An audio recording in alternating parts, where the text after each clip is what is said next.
course has been designed and implemented with the evolution by natural selection as its central unifying theory, and two, it introduces a different perspective to the teaching of biology, where the latter is presented or stressed out as a social science or humanitarian course, besides its scientific character.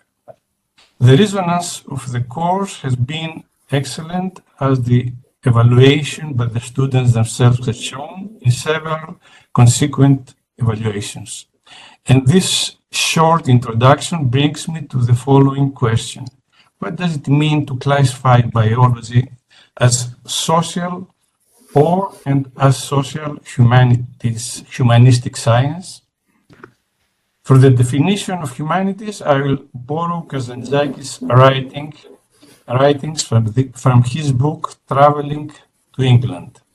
I hope that you know Nikos Kazantzakis, who is probably the most eminent Greek author, and I know that he is one of the favored authors of Ioannis Economidis, and not only.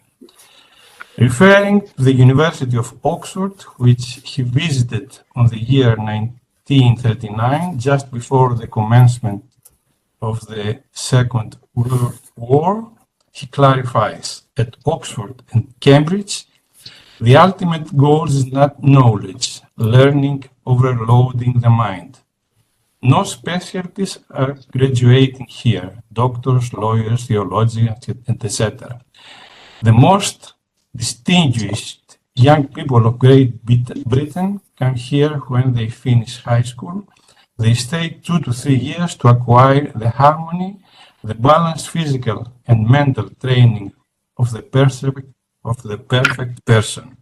Nothing else. Then, if they want, they continue special studies. In Oxford and Cambridge, they do not get a specialist's diploma. They get a man's license. Now comes the questions. Probably you may ask me, can a biology course structured in this way help students become better people, humans? I think yes. One of the characteristics of man is the search for truth. I will borrow the phrase of the founder of the Christian religion: you shall know the truth, and the truth shall set you free. The teaching of biology based on evolution is nothing more than the search for scientific truth. Religion should not fear the truth of science.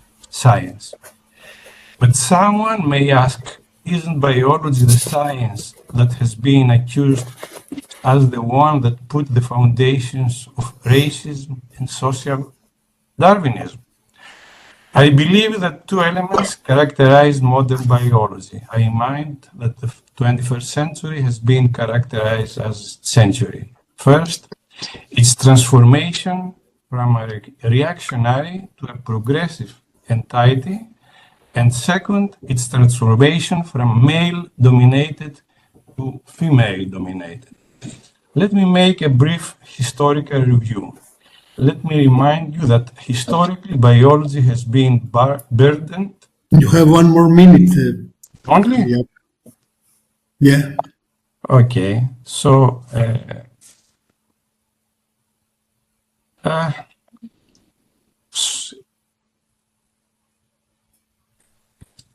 today biology, I will close with 2 last brief comments.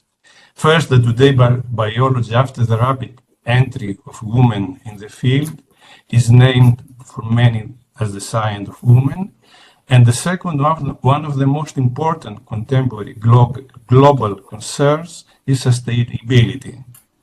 And only if we teach biological sciences with evolution as their unifying theory can students as citizens understand the magnitude of the problem.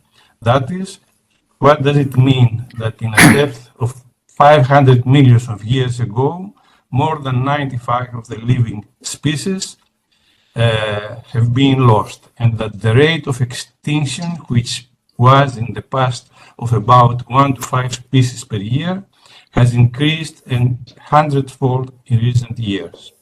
Thank you, but Thank you very much. Kyriakos, as he said, he was also researcher of the National Hellenic Research Foundation the same period me and Ioannis were there. Well, thank you very much, Kyriakos. Our next speaker is Dr. Alfredo Aguilar, Head of Biotechnologies in the Directorate General of Research of the European Commission. Now he's retired. Dr. Aguilar will speak on the title is Ioannis Economidis at the Crossroads of Biotechnology and Biodiplomacy.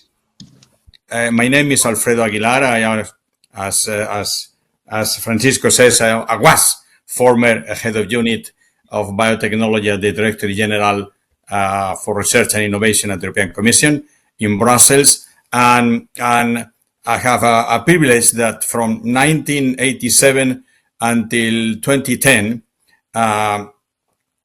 more than 2 decades, I have the privilege and pleasure to working with Ioannis. It was not only an outstanding colleague, but more significantly an inspiring and a close friend that we continue this friendship and relationship for more than 20 years. Let me say, of course, I want to express my gratitude to the organizers for the initiative to arrange in this colloquium and for extending the invitation to me. Thank you. Thank you, Francisco. Thank you, Victor. And of course, thank you very much, Ioannis, for having organized in this. I'm glad that in the audience, there are several former commission officials, one senior, very senior, and Glover, and other former colleagues and friends like Dirk Niebenhaus, Maurice Lex, and Charles Kessler. So nice, to see you in this connection, and also see other friends from other sides of the Atlantic, and also our Greek friends and Greeks from Netherlands and other places in Europe. This is how Ioannis have impact, colleagues and scientists all over the world. Well, discussing Ioannis' impact on EU biotechnology and beyond could easily fill hours. It's not planned to do it. However, having worked alongside with him for more than 20 years, it's impossible to separate his scientific achievements from other aspects from his personality. These include his passion for poetry, theater, social issues, and most notably his refined taste for educated and constructive conversation. Now we are retired is one of the things I appreciate most, among many other things, from Ioannis. Other more qualified than me, like Franciscos and Kyriakos, have already mentioned his early part of Ioannis' career before joining the commission. But I am in a privileged position, or unique position, if I might say, to assess the understanding the EU biotechnology is incomplete, cannot be fully understood without recognizing Ioannis' contribution within the European Commission framework of activities in research on biotechnology. Ioannis was a pioneer among the scientific officers who joined the European Commission around the mid-80s. We were given the task of creating the Europe of researchers. That is meaning, in short, is making laboratories from different countries, different personalities, different languages, different objectives, working together for a common objective of bigger dimension. Today, this is completely achieved, but at that time was absolutely non-existent. And Ioannis, together with other colleagues, worked hard on these issues, and he progressed on the administrative level of the commission, and he became a principal scientific officer and also a deputy head of unit of biotechnology. His seminal contribution for the wide public were the establishment of environmental biotechnology sector, a novel area of that time, and of course, today we cannot understand biotechnology if we don't understand what is the environmental issues. For over 2 decades, Ioannis fostered vibrant scientific and industrial communities throughout transnational innovative projects funded by EU.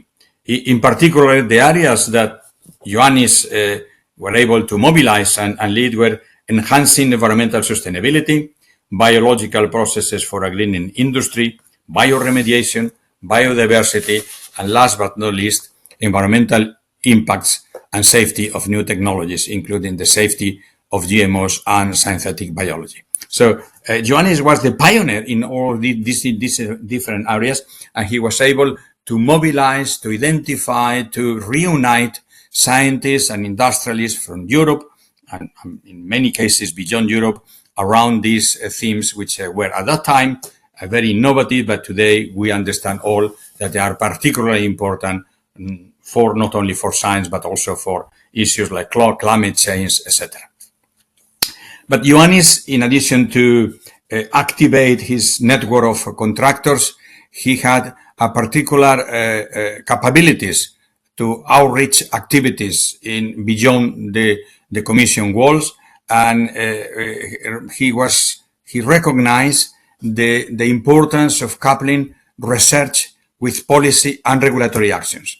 In that sense, he was appointed liaison officers to the EFB, the European Federation of Biotechnology, the OECD Working Party on Biotechnology, and quite a few others, academic and industrial association and consortia. So, but also he in the from 2005 until his retirement in 2010, Ioannis was very active in the core group of Commission officials that developed the concept of the KBBE, the knowledge-based bioeconomy in Europe, which was totally innovative in the world and changed the landscape of biotechnology in Europe. And a few years later, he also collaborated in the preparation and launching of the EU strategy on bioeconomy that was launched almost in parallel with the US strategy on bioeconomy. I want to make a special reference to something I know that this is very dear to, very close to Ioannis and to me particularly, because we have participated for a number of years, is his role as active member, but also as secretary of the EU-US Task Force on Biotechnology.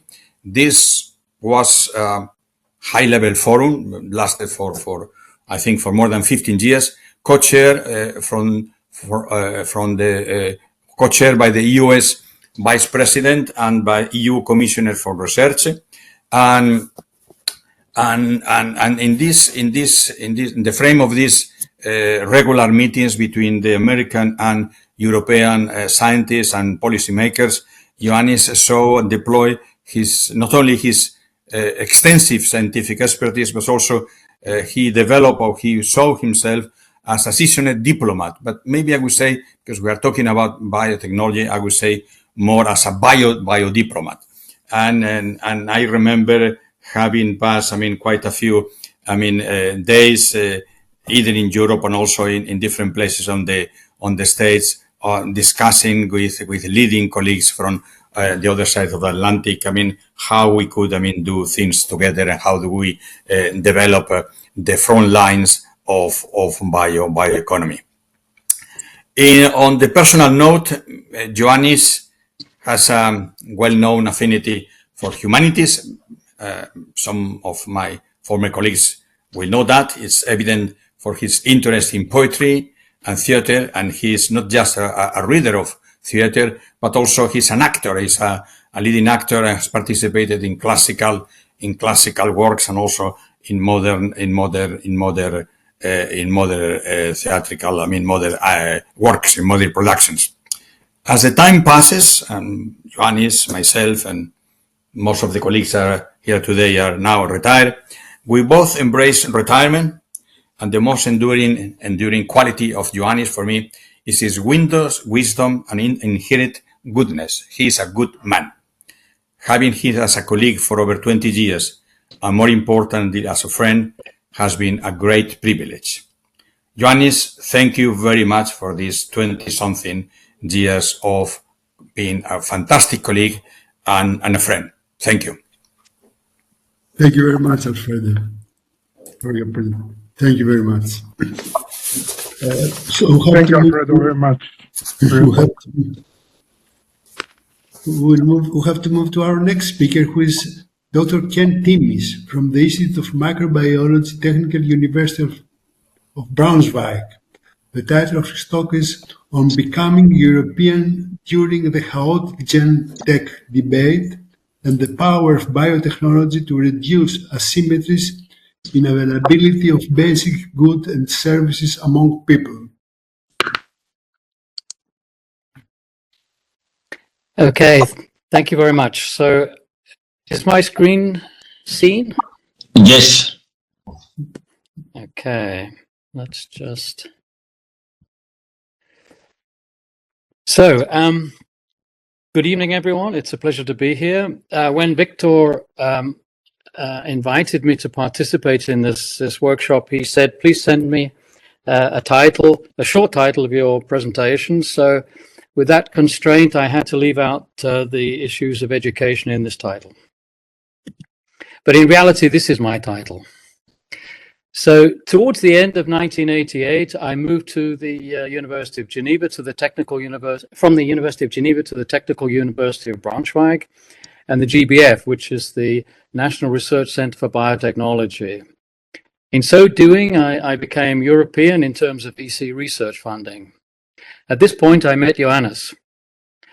Unusually and importantly, as a research manager, Ioannis was always immersed in the science, excited by new discoveries, receptive to suggestions, and sympathetic to problems caused by the somewhat quirky commission procedures.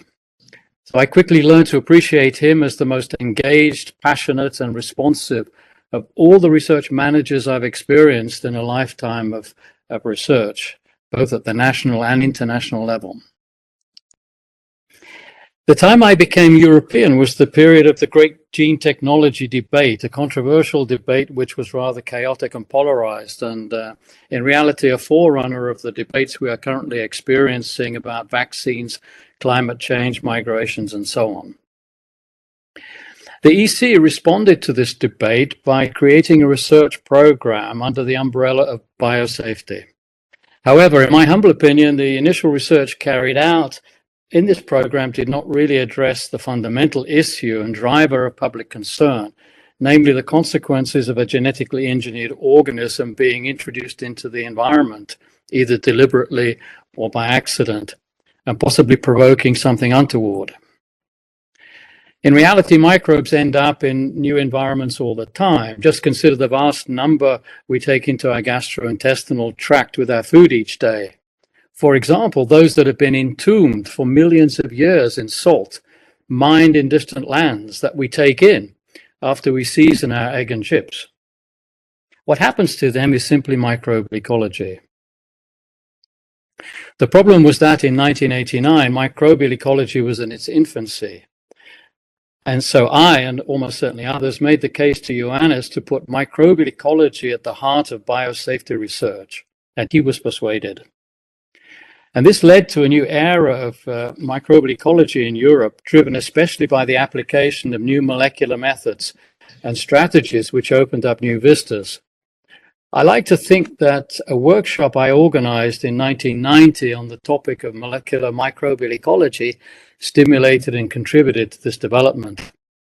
The workshop included most of the global microbial ecology stars, such as Norbert Pfennig, Alex Sander, Carl Stetter, Dave Stahl, Rudi Amann, Hans Perl, Dave White, Bo Barker-Jurgensen, Jim Teege, Niels Revsbeck, Ralph Conrad, John Hayes, Rita Colwell, Stuart Levy, Liz Wellington, Nick Ornston, and Søren Molin, and, of course, Ioannis and Alfredo.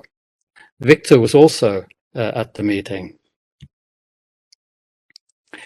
So once the gene technology debate subsided a little, focus turned to biotechnology and its economic potential. And one article written in response to the economic crash of 2009 by a group of individuals that included Ioannis and Victor and Juan Luis, This article proposed that funds made available for economic recovery, especially in Mediterranean countries that were suffering particularly badly from the crash, should not only be used for mundane short-term infrastructure projects, but also for the creation of long-term and vitalizing national bioeconomy networks and hubs dedicated to the discovery of new biomolecules and their applications.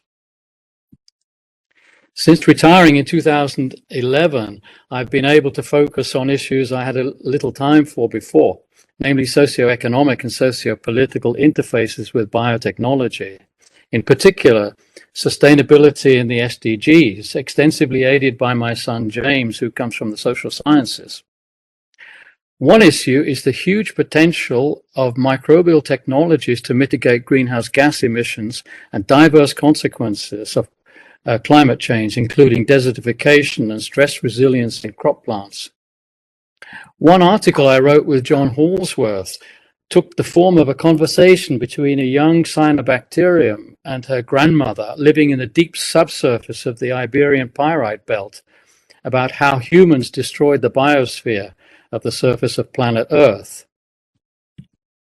It concluded that given the dire predictions for the fate of the surface biosphere as a result of current trajectories of global warming, the future of microbial biotechnology research must have a single purpose, namely to help secure the future of life on Earth. Everything else will, by comparison, be irrelevant. This was actually picked up by Roberto Colta, who's a Pope of microbiology, in a blog that he writes called Small Things Considered. He writes for the American Society of Microbiology. And he said in this blog how to even begin to achieve this gargantuan task. Here is my suggestion.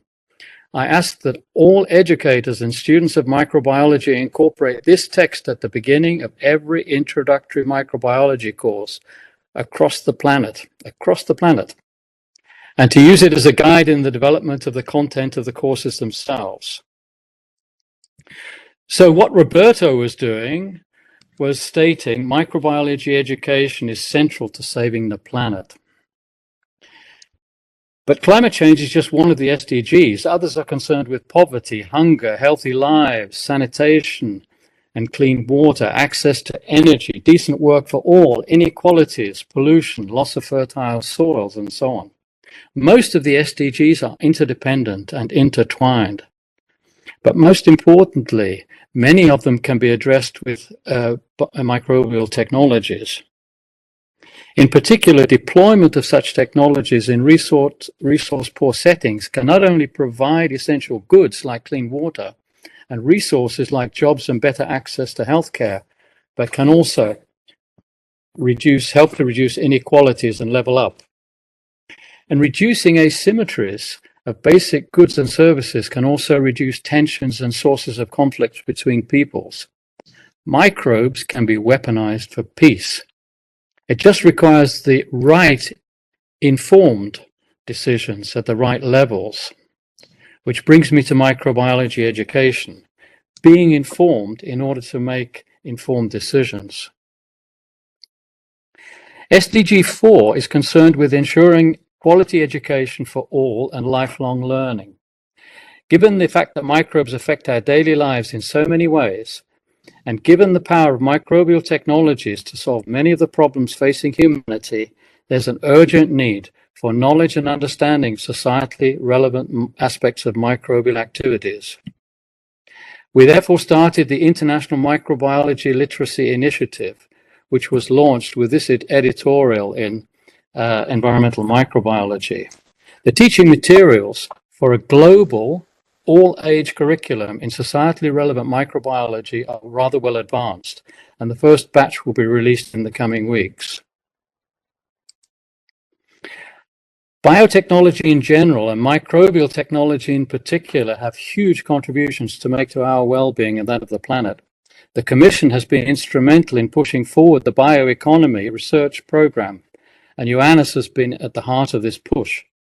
But the success of Ioannis is not just due to his passion and dedication. It is equally due to the high level of respect and affection he enjoys among the scientists whose projects he managed, and his warmth and supportive cultured natures. So thank you very much, Ioannis, for your fantastic achievements, but also for being a dear friend whom I treasure enormously. Thank you very much, Ken. Our next speaker is Dick Van Elses. Thank you, Ken. Here, just one We'll second. We'll leave you the time, Ioannis, to speak to all of us. So our next speaker is Dr. Dick Van Elses of Microbiology, University of Groningen. The talk is on insight from European Union supported research in microbial ecology. Please. Yes, hello, Mr. Chairman. Can everybody hear me? Yeah, very well. Great. Yes, I would like to thank, first of all, the organizers of this very interesting and inspiring meeting. After all these years of research and meetings in microbial ecology and biotechnology, and I cannot agree more to some of the previous speakers, to the, let's say, major role that Ioannis Economidis has played in shaping the future of our research. And I should also stress at this point in time that what I found to be a major thing was the joining of diverse European groups into programs that serve a purpose. We all know that the planet is teeming with microbes, and in fact, we live in a microbial dominated environment. So microbes, as Ken Timmis just pointed out, are crucial for virtually any aspect of our lives, including our climate, including our health. Think about the corona pandemic that hit us very hard in recent years. Now, it is my strong belief that solutions to current problems will come from increasing our understanding in microbial issues, basically, as they are so important in directing all the life cycles that we know are important in supporting our lives. Now, having said that, I would like to take you briefly through some of the research that I have been involved in the context of European projects. I'm retired now from the University of Groningen and have worked for 30 odd years in projects and in research, focusing on soils, focusing on what soils can do in terms of good and bad to us and the plants that live in those soils. And one of the first projects, maybe not the first, but one of the projects supported by the EU was the project FATE, in which we, and it's in the current slide as I see now, in which we addressed how we could handle this very strong potato pathogen, Ralstonia solanacearum, by just tinkering with soil management.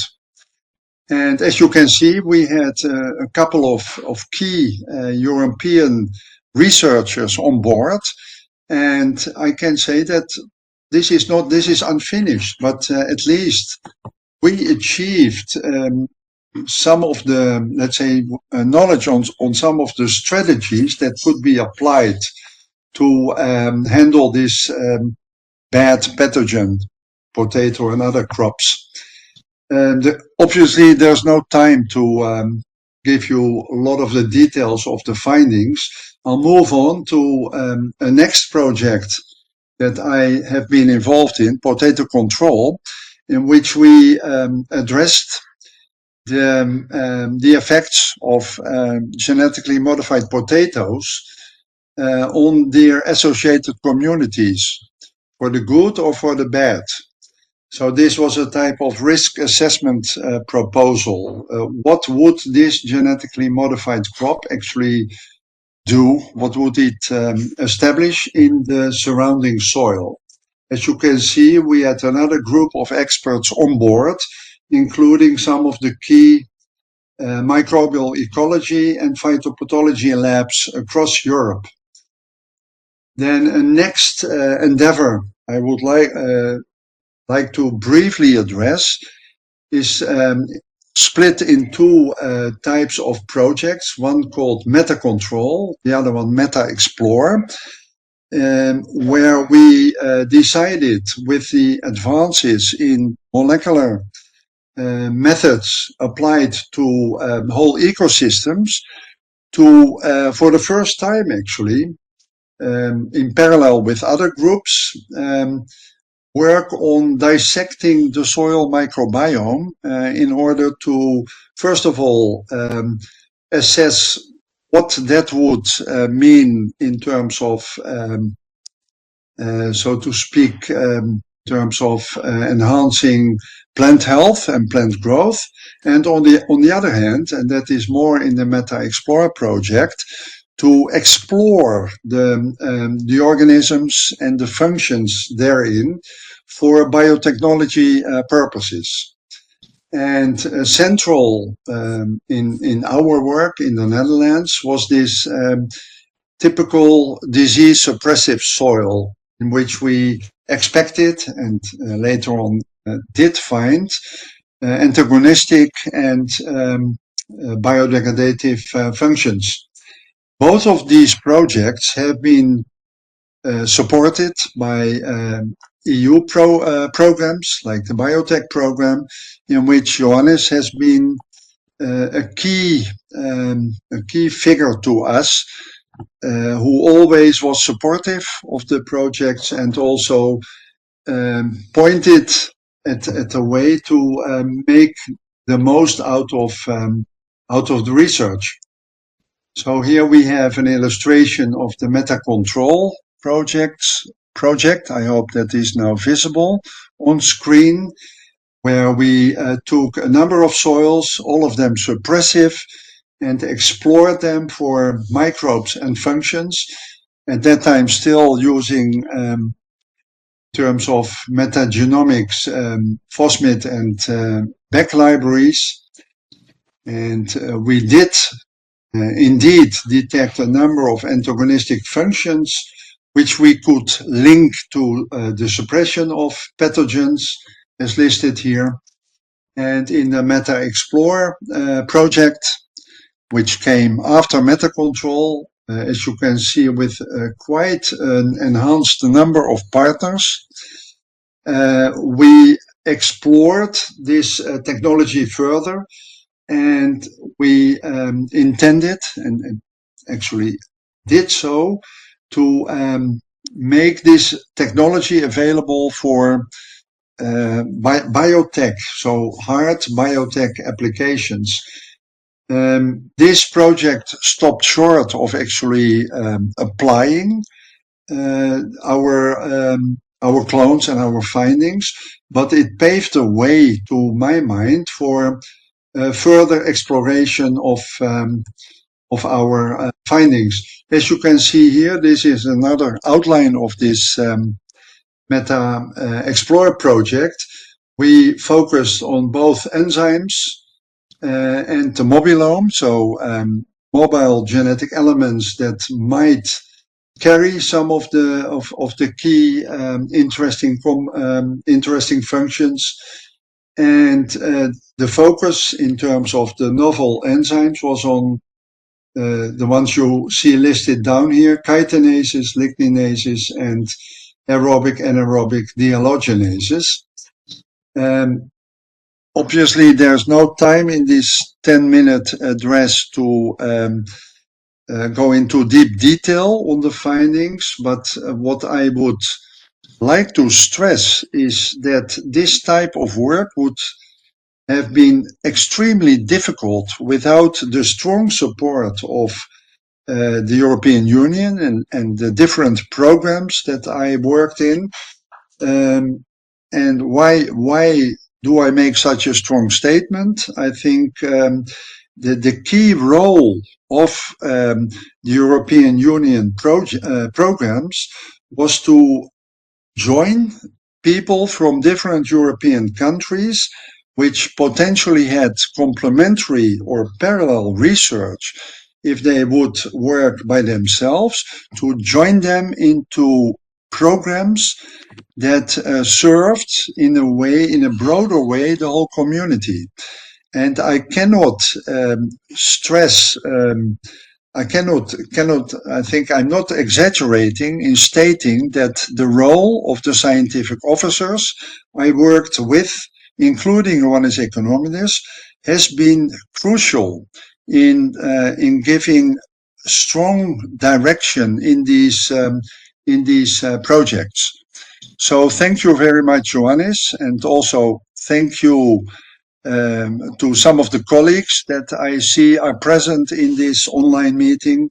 And thank you again, Victor, for organizing this meeting. And I would be happy to help you further with if it comes to making a publication out of this. So thanks to all for listening. And I give back the word to the chairman. Thank you. Thank you very much. Thank you very much, Dr. Elses. Well, we can move to our next speaker, who is Dr. Anna Palmisano, Associate Director of Science, Biological and Environmental Research at USA Department of Energy. The title of her talk is Ioannis Economidis, Leadership in Forging International Collaboration Among Young Scientists. So, dear Anna, you can start your presentation. Okay. Well, many thanks for the kind invitation to this important colloquium. I'd like to speak about some of the stellar accomplishments of Dr. Economidis in developing innovative approaches to training early career scientists, ones that encourage international collaboration. So jump on board the time machine with me. This story actually begins 30 years ago when the biotechnology leadership in the European Commission and the White House Office of Science and Technology Policy formed the EC-US Biotech Task Force. So this was mandated at the highest level of government across the Atlantic. The task force quickly realized the importance of environmental biotechnology and the emerging bioeconomy. And they acknowledged that biotech is not only vital to advances in medicine, pharmaceuticals, bio-based products and processes, but also provides opportunities to help us solve environmental problems.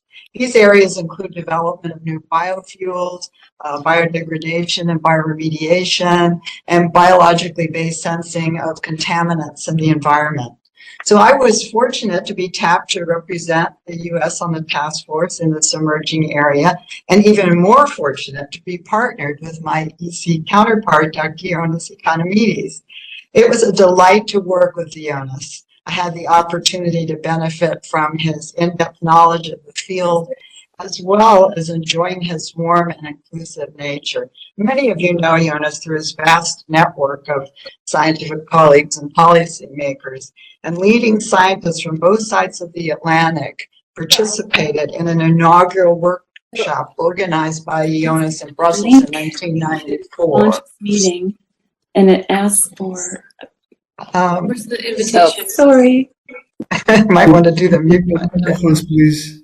So a follow-up planning meeting was held at a summer Gordon conference on applied and environmental microbiology in New Hampshire. And Ioannis, you may remember the mosquitoes there were like the size of golf balls. We were fortunate to have Ioannis, Dr. Zaflida, Lily Young, Judy Wall from the U.S., and Peter Williams, Spiros Agatho, Swan Ramos, and others participate. And the USEC Working Group on Environmental Biotech was formed. A seminal discussion took place at that meeting that set the stage for our work for decades. Everyone knows Ioannis has always had a deep commitment to helping early career scientists get launched in their professions. And with his encouragement and enthusiasm, the ECUS working group decided that our mission would be to train the next generation of leaders in environmental biotech in the US and EU to work collaboratively across the Atlantic. And we defined early career scientists pretty specifically, those that were finishing up their PhD and a postdoc or starting their lab, whether in academia or in industry.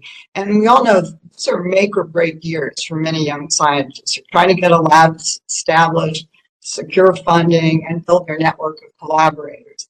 And our vision was that the international collaborations that we enabled for young scientists could then last a lifetime. How do we achieve this goal? Well, first, the group brainstormed on a new model for workshops, wherein leading scientists in the field were asked to attend and to bring the most promising young scientists that they knew, whether it was in their lab or someone else's lab. And the role of the mentor was to actively help the young scientists develop a scientific network with leaders and peers on both sides of the Atlantic. Typically, these interactions are difficult at large meetings. So our workshops limited the total number of attendees to 24. We wanted to create an informal environment that promoted dialogue and engagement. Dr. Juan Ramos hosted our first workshop in Granada called Molecular and Biochemical Bases of Biodegradation. And I'd like to share a quote from Dr. Ramos about that workshop. We wanted the advice and expertise of the leaders in the field, but we also wanted to hear from young active scientists about their future needs.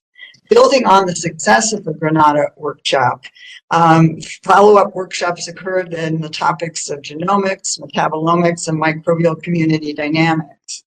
A second approach to achieving our goal was to hold short courses for early career scientists from the EU and the US to learn the latest techniques, share information, and to foster potential collaborations. And again, the short courses were limited to 12 students from the EU and 12 from the US to maximize interactions. And guest speakers were drawn from around the globe. And opportunities were provided to interact with the students in informal ways.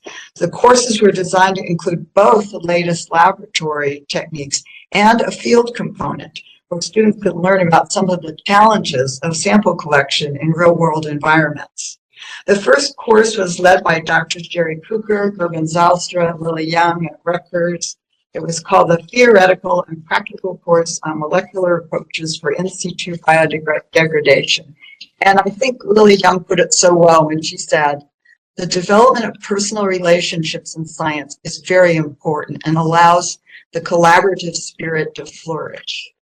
A second course on this topic was led by Joseph Lead at the University of Oklahoma, and it had field sites, included a USGS and a hydrocarbon contaminated site, and enabled them to study anaerobic microbial processes, both in the laboratory and in situ. And of course, Victor Di Lorenzo at the University of Madrid and Juan Ramos then organized a short course called the Molecular Biology for the Environment. And the students had the opportunity to collect and analyze samples from a recent oil spill off the coast of Galicia from the sinking of the tank Prestige. And this experience really heightened awareness of the students of the immediate relevancy and importance of their work. And slots for the short courses were highly competitive. There were over 180 applicants for the short course in Madrid that was only for 24 students. And reviews from the students were outstanding and really demonstrated the impact the courses were having. And I'd like to share just two quotes from the student reviews. A wonderful chance to build the network of future collaborators. And my favorite quote, a life-changing experience. So after almost a decade of activities, Ioannis made the suggestion to change our working group name from Environmental Biotechnology to Biotechnology for the Environment. This new name acknowledged the far-reaching importance of using biotechnological methods to understand the natural world. And as time has gone by and early cohorts of students have established themselves in their scientific fields, some of our trainees are now paying it forward. They're leading their own workshops modeled on those that were created by the working group. It's important to acknowledge that in any funding agency or commission, there are always competing agendas and no shortage of good ideas. What is so impressive is the ability of Dr. Economidis to successfully gain resources for all our projects through his diplomacy, his political insights, his powers of persuasion and persistence. That's no easy task. So in closing, Dr. Economidis successfully created opportunities for young scientists to foster collaboration, build an international scientific network, and learn new skills. The impact was over 130 early career scientists benefited from this training, and many have now become scientific leaders in the field. So it's a truly remarkable legacy, Ioannis, and I'd like to thank the audience for listening, and I'd like to congratulate Ioannis on his many accomplishments. Hey, thank you. Okay. Can you put it on slideshow?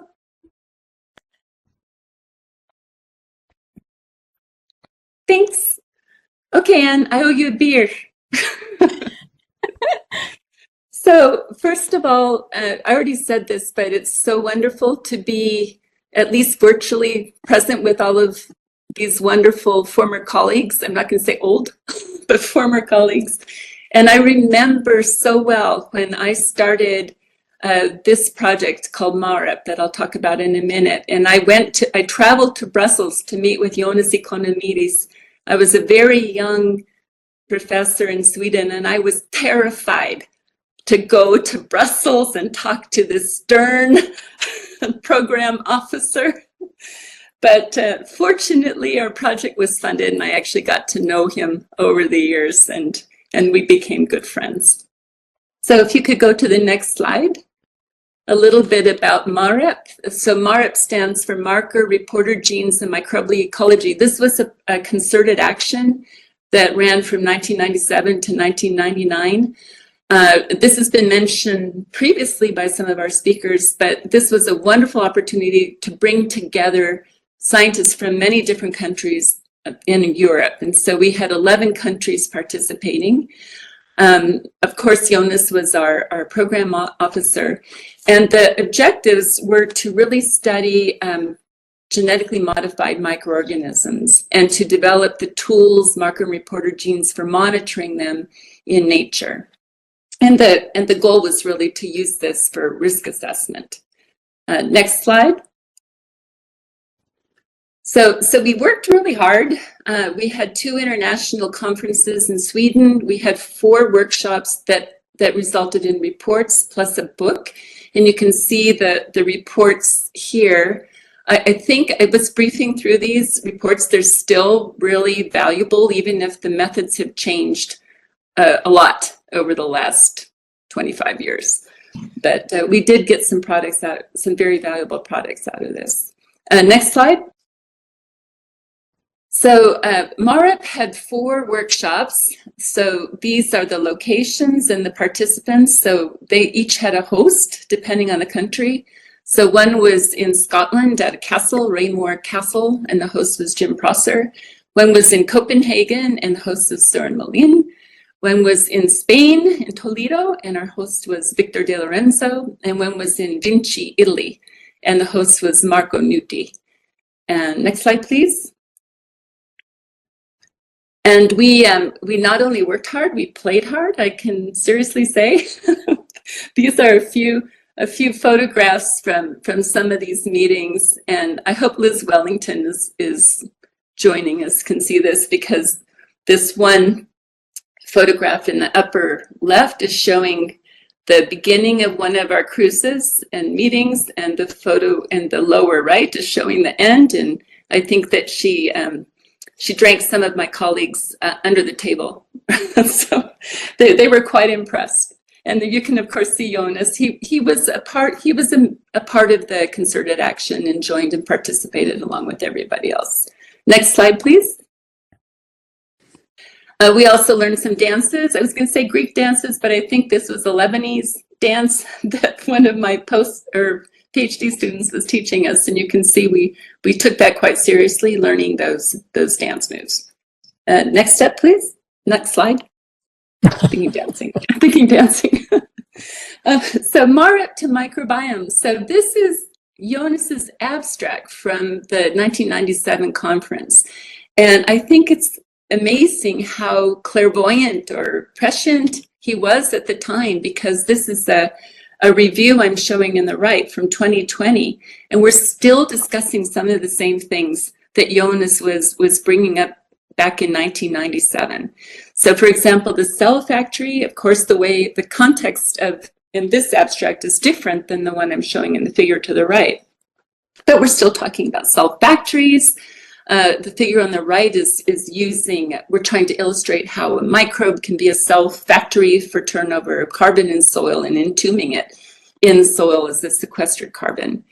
And also I'm highlighting the Ioannis's abstract where it says, finally, it is expected that the research activities in this domain to be instrumental for the development of methods and strategies for safe introduction, use, monitoring, and tracing of genetically modified microorganisms. I would extend that to the future and say we're still doing this, and also it's being extended to natural microorganisms. There's a lot of research in my lab and throughout the world to use natural microorganisms, and we still need to do the risk assessment using those procedures and practices that were developed previously. Can I have the next slide, please? Another parallel between MAREP and microbiomes is the more current lingo, is that in the 1990s and 2000s, we were really establishing these methods and techniques. And in the 2020s, it's more the environmental application of microbiomes. So the SDGs that you can see underlined on the right, microbial research is key to understanding and mitigating climate change and in maintaining the health of terrestrial and aquatic ecosystems. So we're really building up on what we learned through these European programs. Next slide.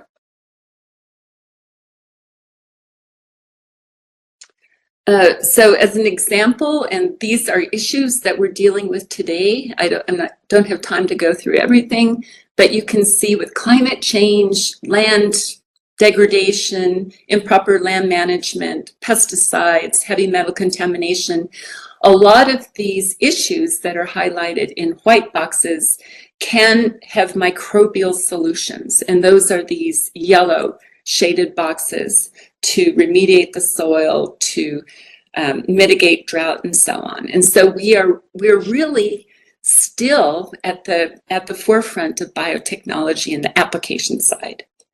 Now, next slide. And just an example of specific applications of microorganisms for the soil environment. You can use them for water retention, plant carbon sinks, carbon sequestration, plant growth promotion, and so on. Next slide. So I just like to, I know we have short time, I just want to acknowledge friends and colleagues. I know so many of you are on the call. You know, if I go on the left, Victor, these are your tapitas, I think, that we had at a workshop that you organized. Lovely Anne Glover, Sor Malin, Liz, and Eva and Gwen, and Dick Van Elses, and Connie's somewhere here. Here's on the lower right is Juan Ramos making paella at his house, and then Connie and Ioannis in the middle. So just lovely friends and colleagues, and all the EU projects that I was very fortunate to participate in. Last slide, please. So thank you, Ioannis. Thanks and best wishes for future adventures. Thank you very much. You enjoy really very, very nice water, very nice atmosphere. Thank you very much. So I think we can stop for a few minutes, and Victor, you can take the lead. Sure. Yeah, thank you. So let's take 5 minutes to go to the bathroom and return quickly, and be back in 5 minutes, and we'll continue with the program. Thank you so much. Okay, ladies and gentlemen, let's continue with the program. Right. So we have now a number of videos provided by those who could not make it in person, but were kind enough to produce a video in different formats to share their thoughts and contribute to this conversation. So first we have Víctor dos Santos. I'm sure that you all know him, and this is what he sent.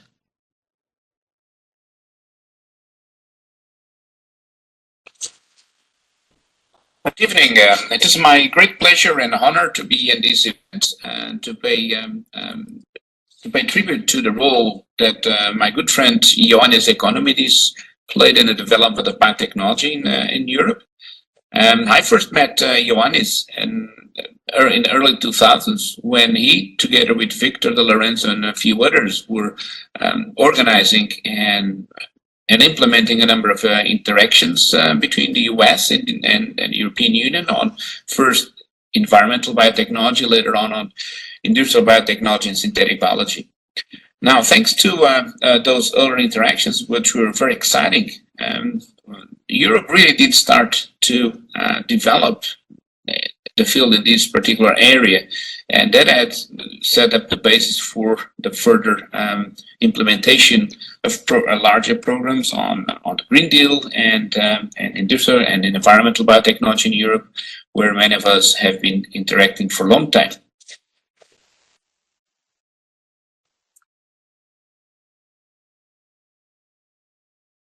This is important because although we have been using microbes for millennia for our benefit, we still do not use at large scale in a significant extent microbes to produce all kinds of compounds in our society. Most of it is still petrochemical based, and there is an urge for transition, and this has not been easy. Now, it is indeed thanks to many of those early activities that the current programs have been established that enable us to look into how to move from the use of microbes at relatively small scale to an end-to-end biomanufacturing pipeline. And this is possibly what would help us in the future being able to transition truly from petrochemical-based society to the bio-based one. Although this transition towards industrial biomanufacturing seems to be a gradual one, it is certainly not so, because the traditional biotechnology methods simply do not allow microbes to be able to radically change and produce the compounds and molecules at the scale and density that are needed for this correct substitution.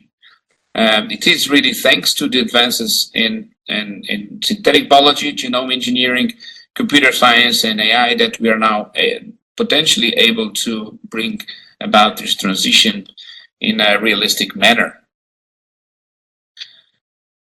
We can now think of, for example, having some kind of bio-Alexa or bio-city to tell a series of robots interconnected and autonomous operating to, for example, produce a number of biopolymers that substitute bioplastics or compounds that would substitute the toxic PFAS, which are hundreds of thousands of them, and really being able to develop a la carte, tailor and rapid manufacturing.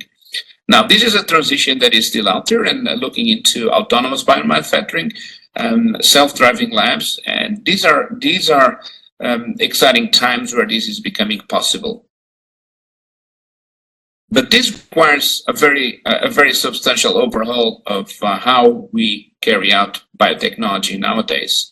We need to enable this transition together, because although all those various technologies do play a role, essentially no member state is able to carry them out on their own. We need to team up ever stronger on how to deploy cloud technologies, AI, digital twins, model cell systems, bioreactor and bioprocess engineering all together if you really want to realize the Green Deal and the various and achieve the development goals that we've been aiming at. To this end, we need not only investments, but also a very strong sense of interactions and interoperability among many players and actors in society, and also among the very many different types of scientists and industries. We also need strong infrastructure that enables to achieve the type of transformations we're looking for. One such initiative is IBISMA, which is Industrial Biotechnology and Innovation and Synthetic Biology Accelerator, which is an ESFRI, a European-wide distributed research infrastructure that aims at precisely doing so, of providing sufficient infrastructure across Europe to foster and enhance biomanufacturing. Now, this is precisely what we now are thankful to Ioannis, because he, many others, laid the groundwork to enable, to allow these infrastructures and these developments to take place. Others and Aulas very much appreciated his insights, his humor, and his way of putting people together and towards a common goal. Thank you.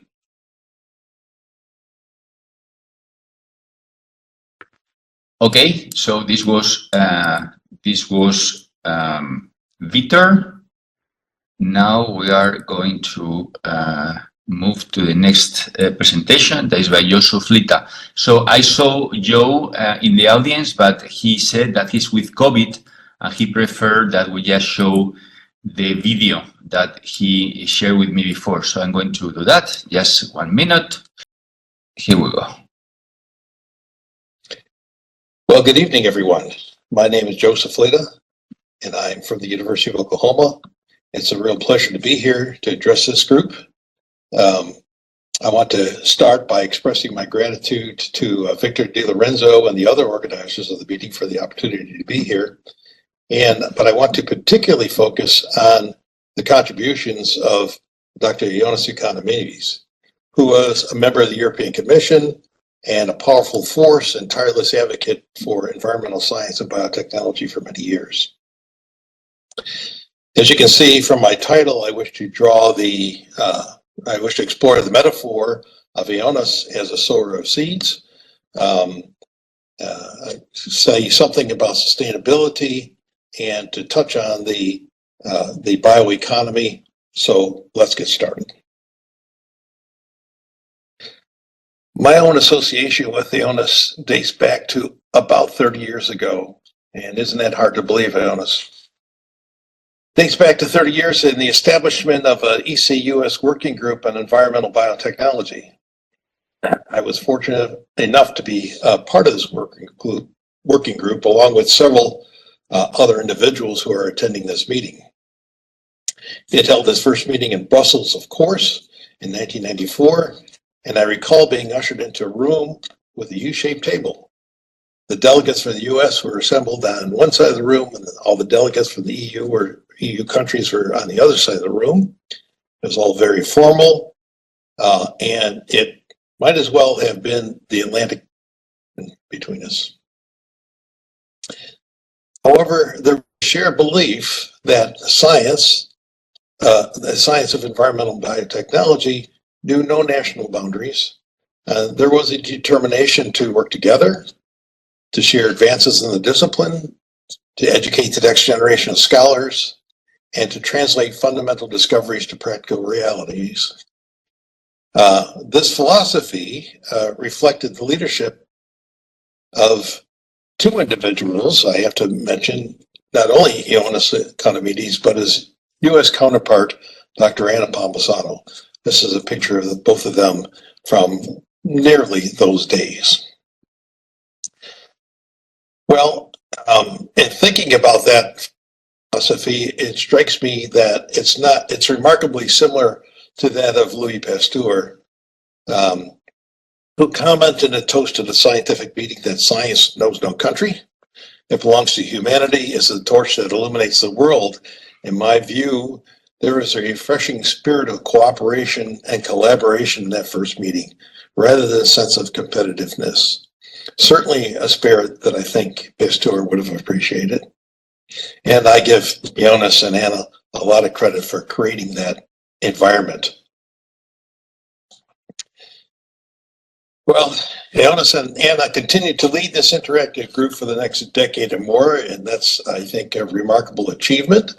As Ioannis had to navigate the political waters of multiple EU framework programs over many years to find the requisite funding for a wide variety of initiatives. So what exactly did this task force do? Well, you already heard Anna's comments, and I will try not to be overly redundant, but this task force catalyzed many scientific workshops on specialty topics, not unlike this particular workshop, I suppose. Another important activity was the initiation of crafted biotechnology short courses that are held every few years, either in the US or in Europe. And generally, people from the task force would step up to the plate and organize such a short course and invite global experts to participate. And lastly, a scholar exchange program was initiated that was designed to facilitate transatlantic cooperative and collaborative efforts. Each of these initiatives was focused on early career scholars. They were designed to bring them in contact with more senior investigators and with each other. And when you think about your own close collaborators, where did that start? This interaction can often be traced to an encounter at a scientific meeting. So in this sense, the task force, under the leadership of Ioannis, had attempted to sow the seeds of collaborative interactions in the future. Now, I've had the pleasure of being involved with all of these initiatives, but I starred the last two activities to give you two short anecdotes.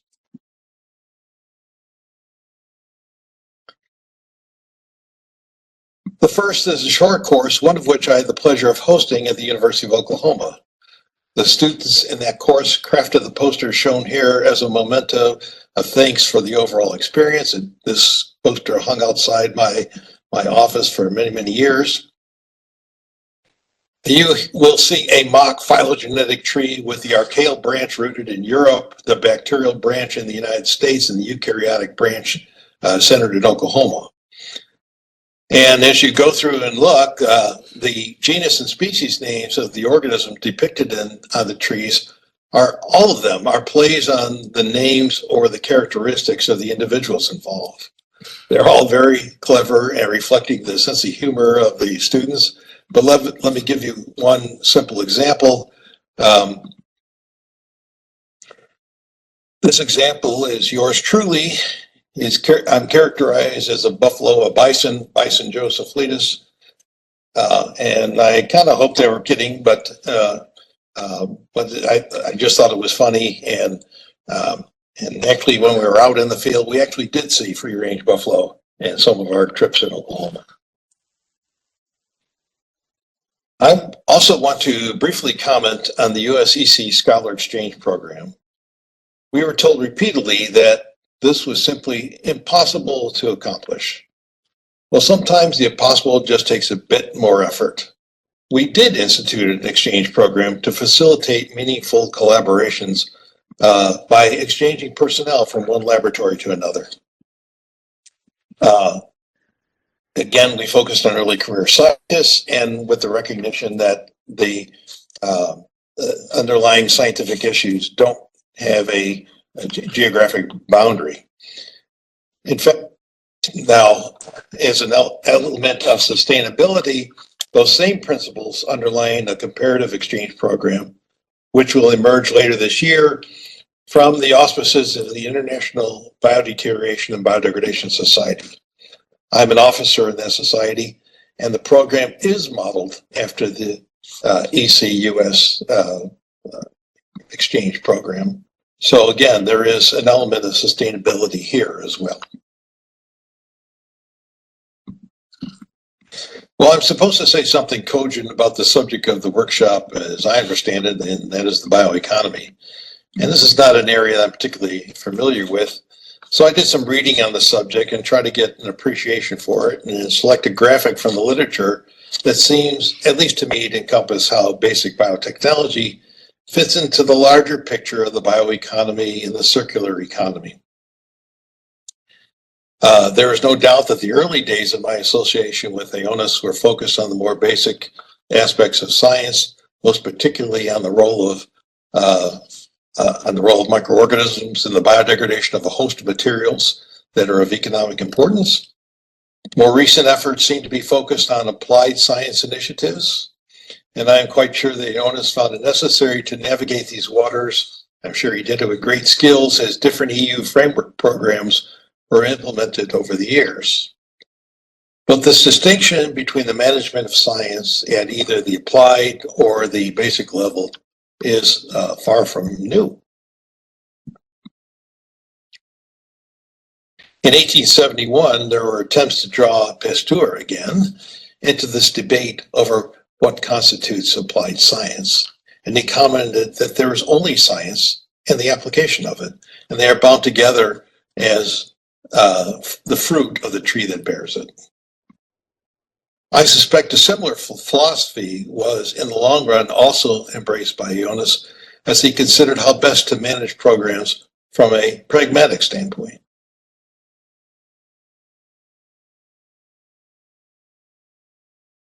In 1871, there were attempts to draw Pasteur again into this debate over what constitutes applied science, and he commented that there is only science and the application of it, and they are bound together as the fruit of the tree that bears it. I suspect a similar philosophy was, in the long run, also embraced by Ioannis as he considered how best to manage programs from a pragmatic standpoint.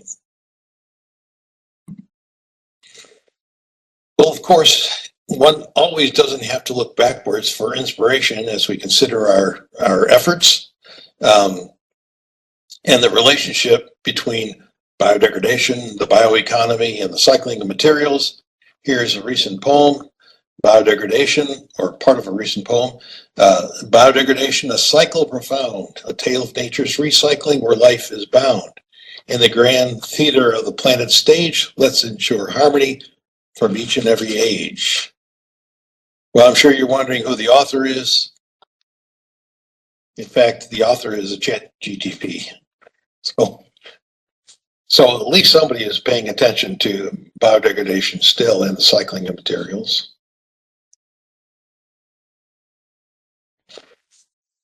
Finally, I thought my comments might lead me to explore the metaphor in the title of my talk of Ioannis as a sower of seeds. And this is an important image for anyone strolling through the campus of the University of Oklahoma. You can't help but see a statue that is placed at the main gates and the main garden of the university. It is a prairie farmer casting seeds from a sack slung over his shoulder. In fact, this image is, in fact, the official seal of the University of Oklahoma. The seal and the statues are reminders of the importance of sowing the seeds of knowledge, which seems very appropriate for a university. But I think Ioannis was also instrumental in facilitating knowledge transfer as part of the activities of that workforce which he spearheaded. But it's not only the seeds of knowledge that were involved. He also sowed the seeds of opportunity and leadership, commitment, collaboration. And I personally want to thank you for those attributes, Ioannis. Interestingly, these seeds will bear fruit eventually, and those fruits are the early career scholars that were trained in the task force activities and the many activities that you have instituted over the years. So I think in that sense, they will go on to train their charges, and in that sense, it's very sustainable as well.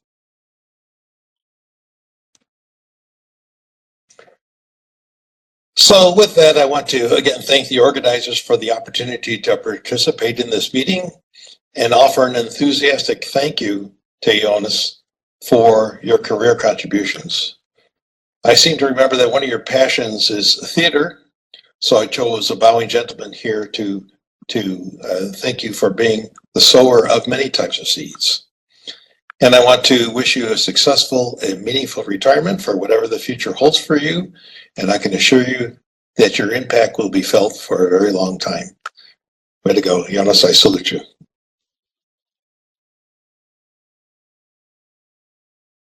Okay, well, I don't know whether Joe is in the audience, but in any case, I think that he deserves to be thanked for this very nice video.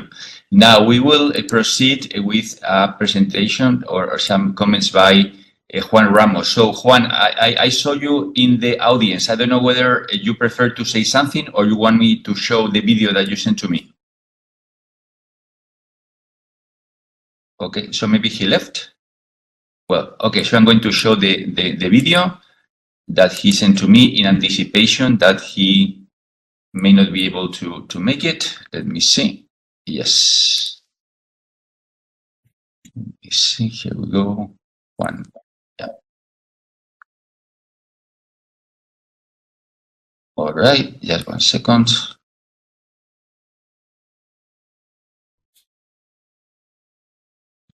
Yes, let me see. Yep.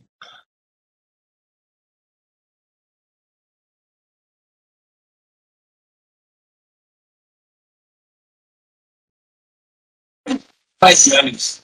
I wish I could have met you in person to shake hands, but at least I have the opportunity to meet you online, and I feel I'm with you in the spirit.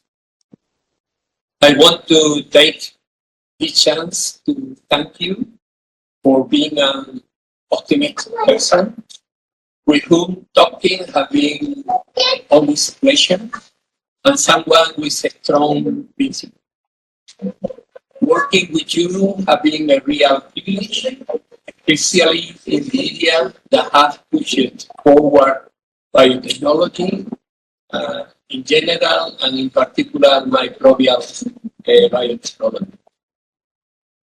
Your impact on the cooperation program between the European Commission and the United States government, your involvement in various OECD committees, and your outstanding contribution to the European program really showcase your capacity to make science progress.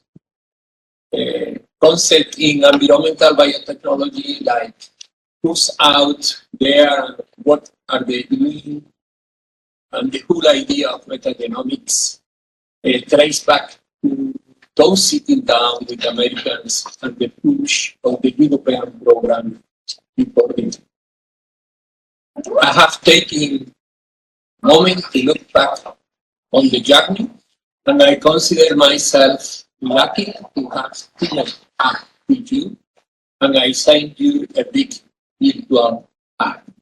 All the best, Ioannis. Okay, well, thank you. This was the contribution by our friend Juan. Let me see, yes. Okay, now we move on to another video that was sent by Liz Wellington, another well-known character in the period of time that we are discussing. Let me see if I can make it. It's a great pleasure to participate in this tribute to Ioannis Economidis and also the biotechnology program that he pushed forward over many years, 20 odd years. And I really came across Ioannis and his input in the European Union funding programs. Actually, it was more than 25 years ago, as I thought, when I put my title together and Victor asked me to participate. But actually, it was 35 years. So really from back, that was when I first became involved in what was then the risk assessment work that Ioannis was involved with. I did also have some funding in the sort of bioreactor area, which was the sort of cell factories idea. But I wanted to pay tribute to a very important area of my research that was stimulated by by Ioannis's activities, and that was the risk assessment related to antibiotic resistance and AMR, as it's now kind of generally known, antimicrobial resistance. And it really started a unique series of collaborations between myself and other scientists in Europe. And it was a golden era for me because we were in the European Union, the disaster of Brexit hadn't happened, and all things were good for us, and the funding was there. And I became very interested in resistance in soil bacteria, and was very lucky to collaborate with a number of other excellent scientists across Europe who were similarly interested in bacteria in soil. Primary focus was on the mobility of resistance genes from GM crops, I think, but actually it very quickly transpired that anthropogenic activities were having a major impact on the reservoir of resistance. And that sort of takes me to the theme of my short presentation, which is about one particular project, which was called Reservoir, which was exactly about that. And my final project in my career, so that is 25 years distance, which is the current project now, which finishes this year in September, called ResFarm. Sadly not funded by the EU because during the period of funding, we were out of Horizon and there was no chance to participate. But this is a NERC and Indian, so it's DBT in India, so it's NERC India project. But it was initially the great activities that I participated in biotech. So one of the key things you can see in Reservoir, I worked with some great scientists, Connie Smala and Dick Van Elsus, and you can see here, if you just look, we were into PCR, and so we've got just the detection. We didn't get any quantitation in those days, but you can see that anthropogenic activities are putting in a lot of resistance genes, manure, so from animals and from humans, sewage, that was the most prevalent, and areas that were polluted were more prevalent resistance genes than areas that weren't. And so we started to see a picture of what became the environmental dimension of antibiotic resistance, AMR. And of course, now this has a life of its own. It's a very important area because resistance in bacteria and in particular pathogens on our microbiome is impacting all of us and will impact us dramatically. And here we have some of these key scientists that I was lucky enough to meet very early on, and that's Connie there, and Dick Van Elsus. Dick is participating in the meeting today. Sadly, I'm not able to, but I just really want to stress how important these connections were, and that's one of the key things about European funding. We also worked with another great Greek, Amalia Karagouni, who organised lots of really interesting meetings in Greece herself.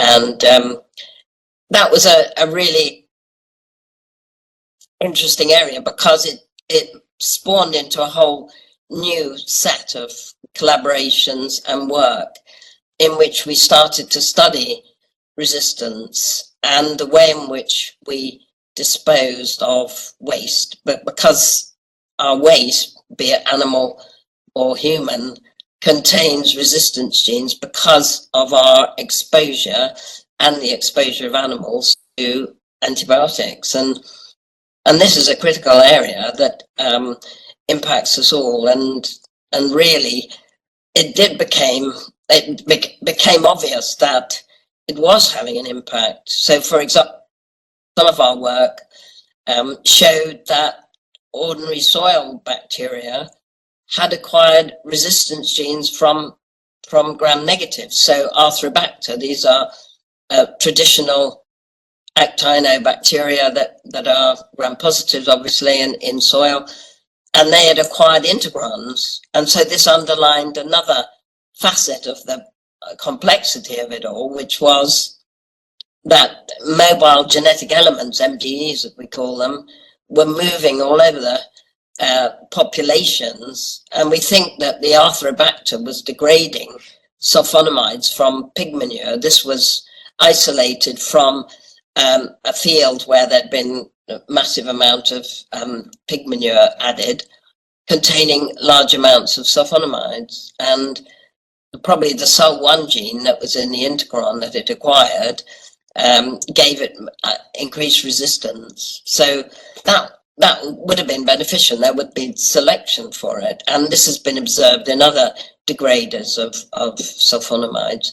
So a really interesting ecological series of observations there.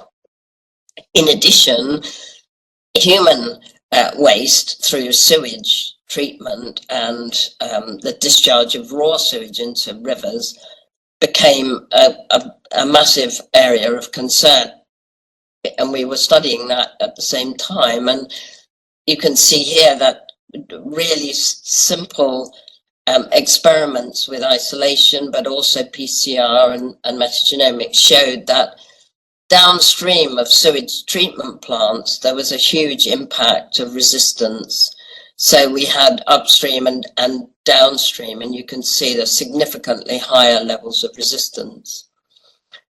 And so from the very early part of our work, where we were doing dot blots and southern blots and endpoint PCR, we now scan 20 years of molecular methods, and I will go straight to metagenomes. And now we really see the impact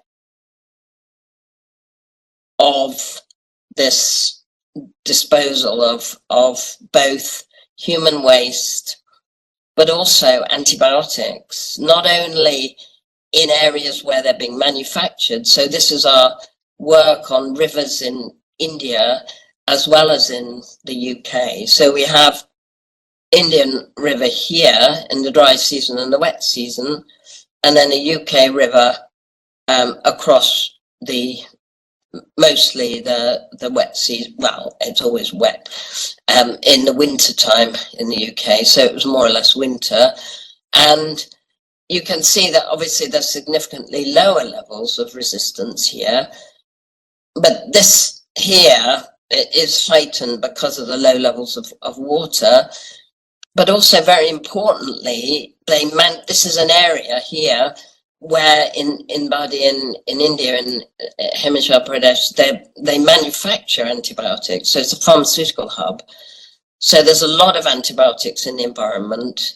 There's a lot of poor housing, and there's a lot of sewage and open defecation, really.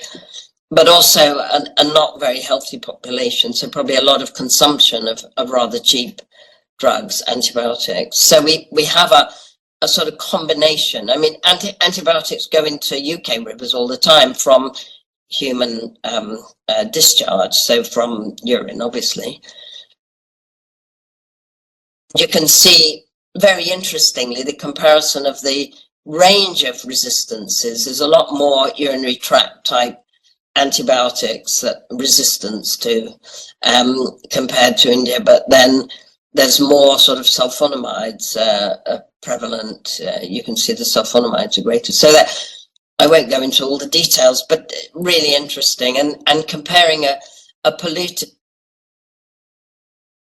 site, this is using, so the previous two slides were metagenomics, this is using high throughput qPCR resistomap in this case. You can see that we had a pristine area and a polluted area, and the polluted area, intriguingly, this one line here is class 1 integron target PCR, and then many other genes, all the genes are down here, but you can see the contrast between the area where there's a lot of manufacture of antibiotics, but also a lot of people that are living a difficult existence, and there's a lot of contamination of the environment.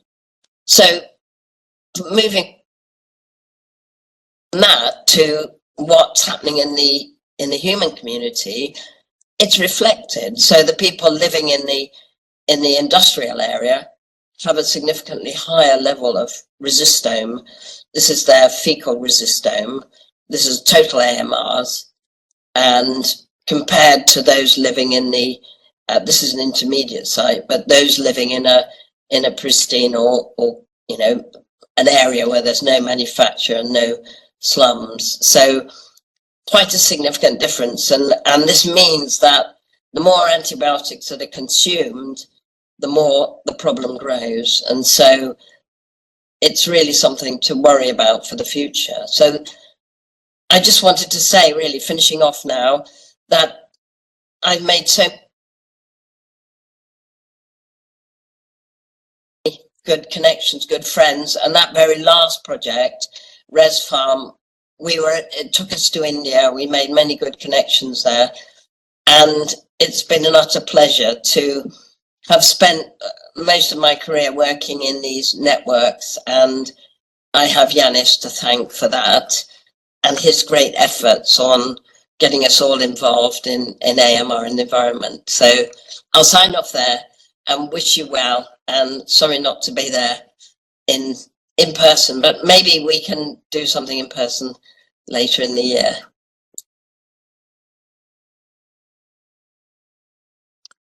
Okay, well, again, Liz is not here, but I think she deserves also some thanks for having put together this nice video. Okay, so and now, Soren, are you there? Soren Molin? Yes. First of all, because of Ioannis, and of course also because of Victor trying to get us all together. This. So thank you both. And just a brief introduction before I show 4 or 5 slides. I grew up in a test tube in the Copenhagen School of Copenhagen with Moller as the manager of what became famous as the Copenhagen School on Bacterial Physiology. And the message of that school basically was that you can only study living organisms like bacteria if you remove all the noise of their normal habitats. And therefore, balanced growth and one single clone and not trying to disturb anything, that was the scenario that we worked with. And from that, we learned a lot about macromolecular synthesis. So that's the way I grew up as a scientist. And then in 1989, I got a shock. I'm not quite sure why, but I went to a very important meeting in Braunschweig, organized by Ken Timmis, and it was about molecular microbial ecology, of which I knew very little at the time. But he sort of challenged all us who were molecular microbiologists into accepting that bacteria normally live outside the test tube. And there were some brilliant examples, and I got very good friends at the meeting. And some of those friendship relationships, they continued over the coming years with EU contracts, where MAREP was one of them, that Janet mentioned. And Ioannis, you made us really feel in a comfort zone. I think that was very, very important, especially for those of us who were not used to think in environmental terms. And you, at least for me, you were a very important person in creating this comfort zone, on top of giving us or helping us to get the money to support the networks. So that was very nice. So that's what I mean with my title, Guided Transformation of a Molecular Microbiologist to become some kind of a molecular microbial ecologist. Next slide, please. So I'm going to, first of all, I want to say that for the last 20 years, I took my courage of molecular microbial ecology into infection studies. So for 20 years, together with people in the main hospital in Copenhagen, we have been studying long-term infections of bacteria in humans. And the major issues here have been the evolution of those bacteria, because they stay for 20, 30, 40 years in the same patient, and lots of things happen. First of all, the environment changes and also the bacteria change. And in contrast to what the medical doctors think, the bacteria at the end of the day are very, very different. But I want to just show a few slides now about what I think is truly interesting, and that all came out of those days when we had the EU contracts, and also from the work that we heard about in Ken Timmis' workshop in '89. And that's about microbial communities. And I think we have heard a lot of presentations today about microbial communities. I think in general it's called microbiomes, but I want to call them microbial communities. And what is typical is that they are analyzed one by one. So you may have an interest in a certain piece of land or some marine environments or other kinds of ecosystems. But what is interesting me and a couple of other people in Copenhagen is not to look for the differences between the communities, but in fact try to search for things which are the same. Can we find something which has to do with joint rules for these communities? But just the motivation here is that we all want to, if those of us who are in ecology want to understand microbial communities in order to, as we just heard from Liz, reduce the use of antibiotics, improve treatment of some diseases, maintain biological diversity, and so forth. And the next slide.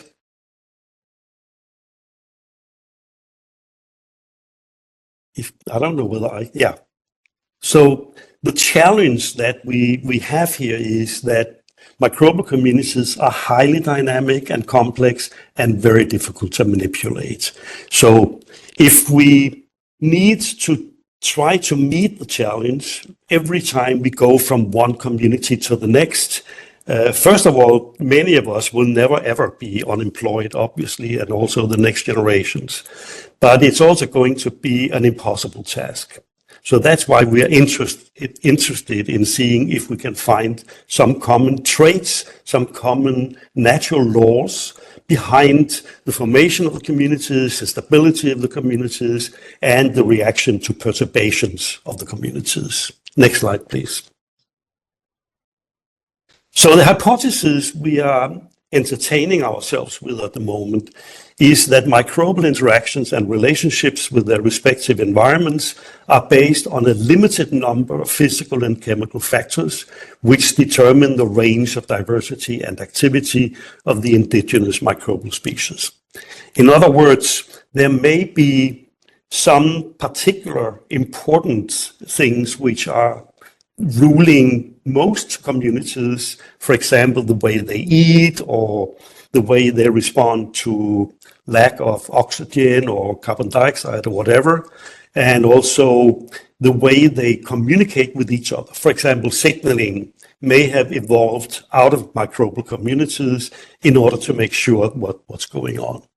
So the vision we have is to create a research platform which link life science, technology development, and computational bioscience to untangle the basic rules of microbial communities to be applied in biomedicine, agri and aquaculture, bioremediation, biotechnology, etc. In other words, we want to find some experimental routes and also understanding where we can approach every time we get into a new situation with microbial community activity as a very important thing.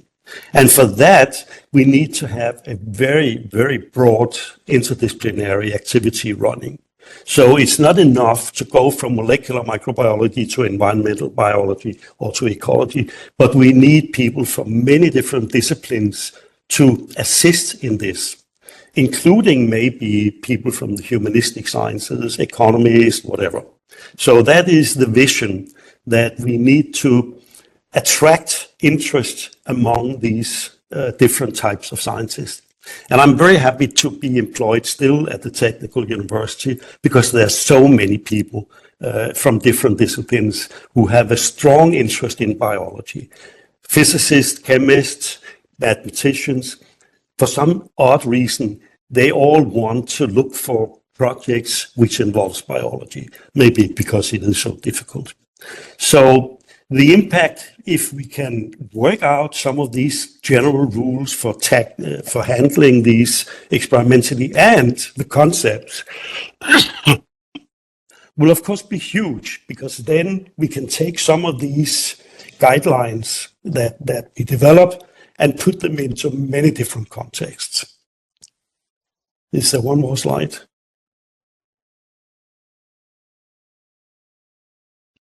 Yes, and then finally, the important thing is to build up some infrastructure, not just people, but also equipment, technologies.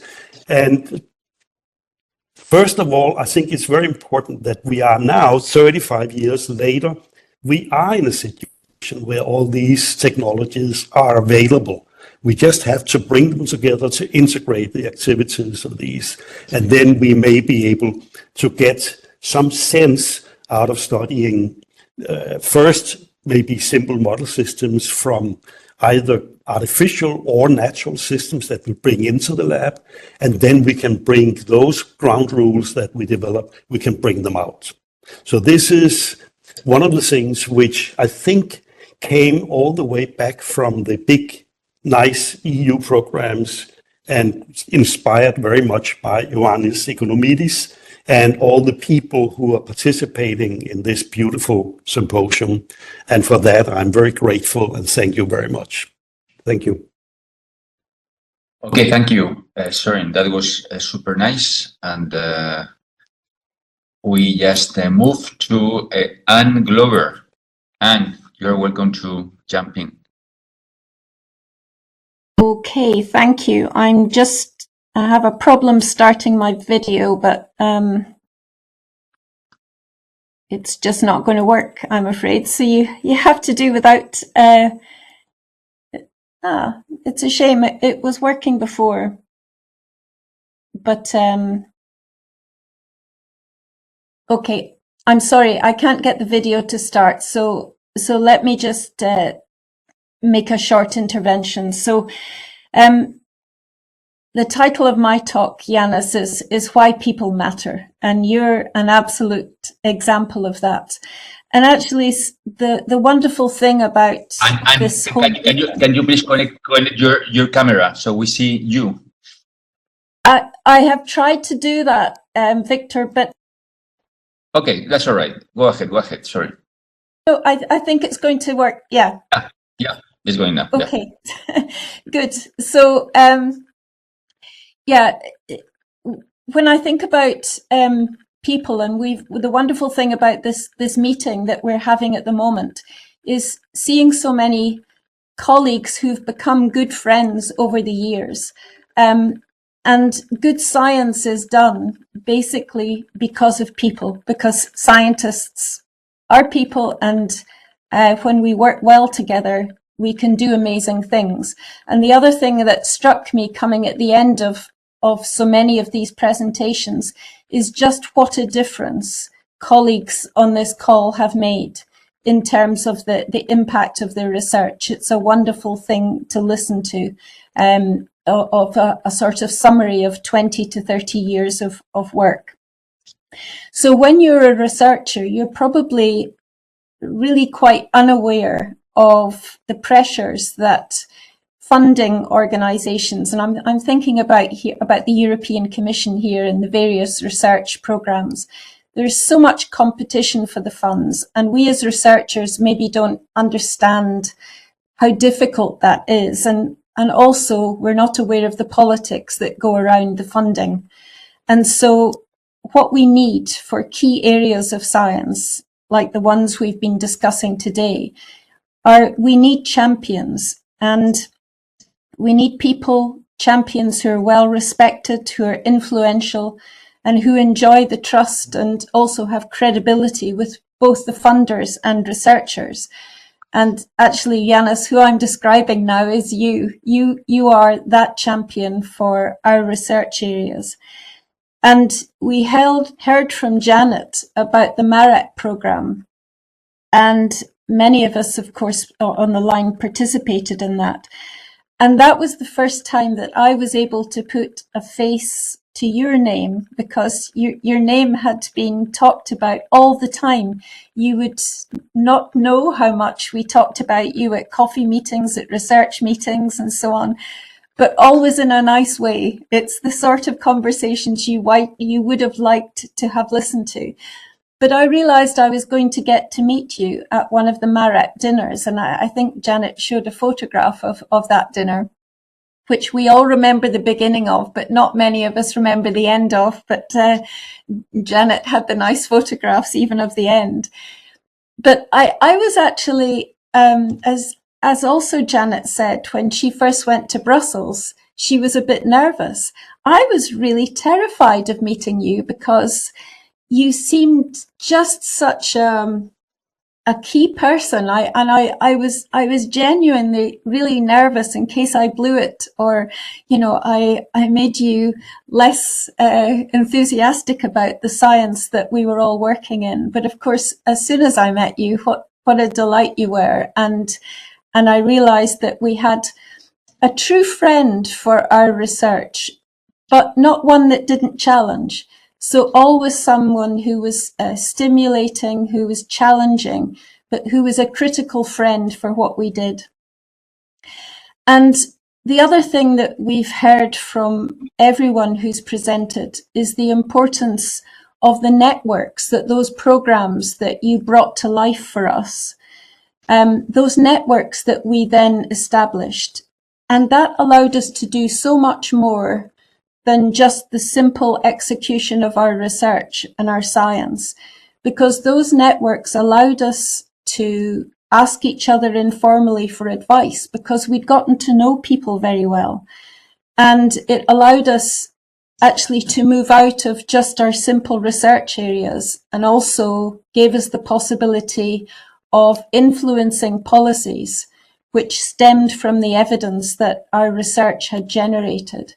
And that was a very powerful thing indeed. And those networks are still alive. And there are now sons and daughters of the network who are still bringing together those early collaborations that we all started with. So I think I'll just finish by saying that as a real example of your kindness, although I met you over 25 years ago in the MARET program, when I moved to Brussels and I was working there as Chief Scientific Advisor to the President of the European Commission, an example of your kindness was that you offered to come and see me and to talk to me about various areas of science in your interests. And although you left the Commission, I think, in 2010, you still carried on in an advisory capacity in many national and international programs. And so you were willing to spend your time to talk to me about what you were doing and also what your thoughts were on a number of programs. And I really, really appreciated that. So just for me to finish, to say that you're someone who was incredibly far-sighted. So we all talk about circular economies and bioeconomies now, but we didn't 20 or 30 years ago. We didn't, but you did. And so you were kind of the start of all the thinking of that useful knowledge, how we can generate really useful biotechnology knowledge in practice and in theory. So you were far-sighted. You were incredibly generous with your time. You were very, very effective in what you did. And you are universally admired. So thank you very much for that, Ioannis. And it's lovely to see you. Thank you. And thank you. Thank you very much. All right. Well, I'm blushed with all these good words. Okay, well, thanks to all the speakers, those who are alive and others that have sent their videos. I think it has been a great session so far. And then we have, of course, what you may call the grand finale by the protagonist of this meeting today. That is our friend Ioannis. So Ioannis, I'm going to share the slides that you sent to me, and to just tell me when you want to them to be passed. Okay? Okay. Yes. Yeah, here we are.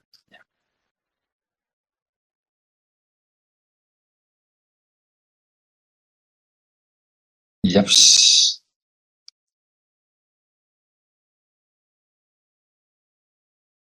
Yeah, go ahead, Ioannis. So can you put it in? Yeah, okay. Thank you. Thank you very much. Well, thank you very much, the organizers. Thank you very much, Victor. Thank you very much, Tagiskos. And I'd like to thank the honor that I had that the president of the Hellenic Research Foundation he opened this colloquium with a nice lecture. It's a great honor to see all of you, and really, I'm touched and moved. Some of these words are maybe over the top for me, but I have, if there is a value, is that we in the office in Brussels, we have collaborated. Alfredo, when he said that I was a good colleague and a good friend, he meant this. And I'm talking about the other, and I have seen here in the panel others like Charles Kessler and Maurice Lex and Dirk Neuenhaus, and all the others who are not here for whatever reason. But we have talked, we have created ideas. For example, somebody mentioned the cell factory. The cell factory is not me. I have borrowed, if I have used it in some of my talks, yeah, I used it, I borrowed from Alfredo. And the original ideas of collaboration, which was called at that time Laboratories Without Walls, it came from Etienne Magnan. So it's difficult to attribute who are doing what, but and some of them they have left forever, like André Goffo. However, we have somehow incubated all these ideas, old and new ideas, with one principle to help biotechnology getting an advance here in Europe. And of course, don't forget that time that we started, Europe was divided, but somehow we tried, at least at the scientific level, to collaborate with people who were on the other side through the European Federation of Biotechnology, who was not only for the Western Europe, was also had societies from Eastern Europe as well, and had the privilege to play together with Maurice Lex and some others a great role for the ECUS task force. So sharing ideas, scientific ideas, because science was our big thing, and we didn't want to blur that from other, let's say, political issues. So next slide. How can I move? Can I move the slide? Yes. Thank you. This is not to show my CV. I presume most of you know that I've been around for several decades. But I like with the yellow to mention two of them, what I consider my landmarks in my career. One is the National Hellenic Research Foundation, which it's a big institution in my homeland, and in a way is the last jumping board before I become an international. After that, I went back to the United States, and then to Europe, to Germany, etc. And my other landmark was the European Commission, where, of course, there I have to live bench and test tubes and Erlen Myers. But however, to see Europe through the magnifying lens of science and trying to help biotechnology, where at that time even biotechnology some people didn't know what it meant and we had defined.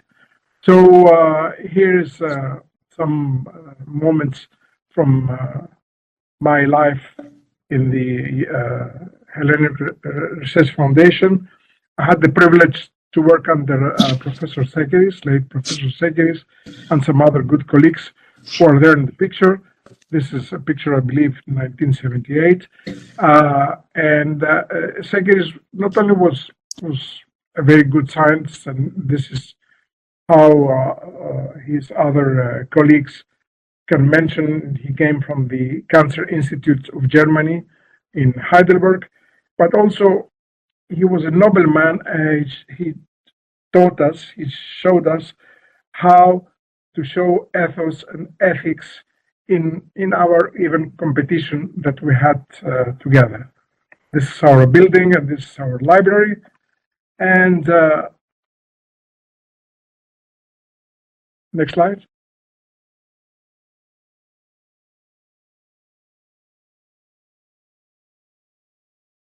Victor, how can I move? Yeah, sorry. Yeah, so sometimes it takes a little while, I'm sorry.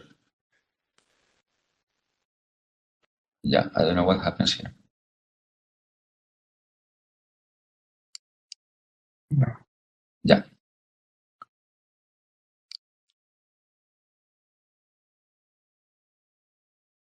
Okay.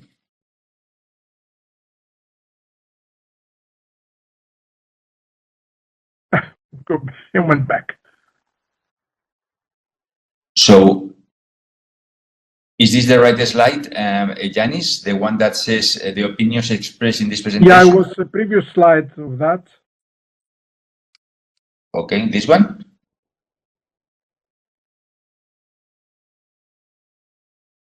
Well, after that, we had another one. Okay, this is the one that comes after the building, so there's nothing in between, Ioannis. No? Well, maybe it hasn't been saved. Anyway, I had the nice picture of Alfredo and some of our Christmas parties that we had in his office. Okay, so what I want to point some ideas, and I hope I don't take you long of your time.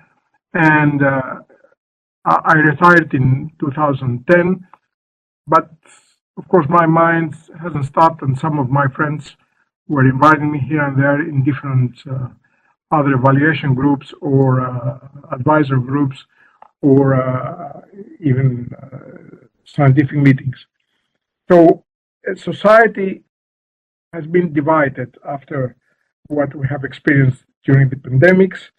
So even today when we talk, and even we have to talk after 10 years, we are going to talk about the pre-COVID society and the post-COVID society. And of course, the idea was to have eventually a democratic, fair, and equal world. Now, one term, which is a bio term, that came out during the regime, during the activities society had to implement during the COVID area, the pandemics area, was the issue of biopolitics. Just briefly, I can say that biopolitics is an intersectional field between human biology and politics. From the other point of view, reminds to us, we have defined that through OECD and through EFB and other groups, that biotechnology is a broad area of biology involving the use of living systems and organisms to develop or make products.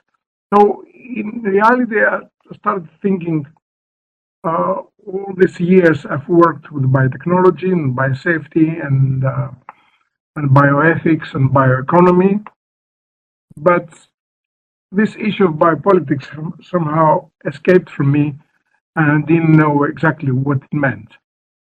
So in retrospective, I have to think, or we all have to think about the pre-COVID and post-COVID society. What's the science and technology in the new era of knowledge, which science and technology continues every moment that we talk. As I said, to define biopolitics, which there is in political science a definition of biopolitics, the biotechnology has its triangle: bioeconomy, biosafety, and bioethics, which is the relationship of what we call bioethics to biopolitics. The element of sustainability, some of the speakers have already talked, and the Commission at one point, I believe in 2017, it talked also about the 4 horsemen of apocalypse. Next slide.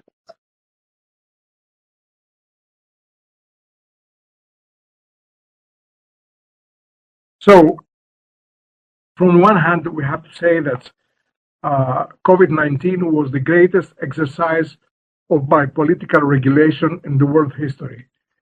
This is international governance as well as local governance had to impose some rules, and these rules had affected our life, our biological and life, and I would like to distinguish after that between biological life and socio-biological life.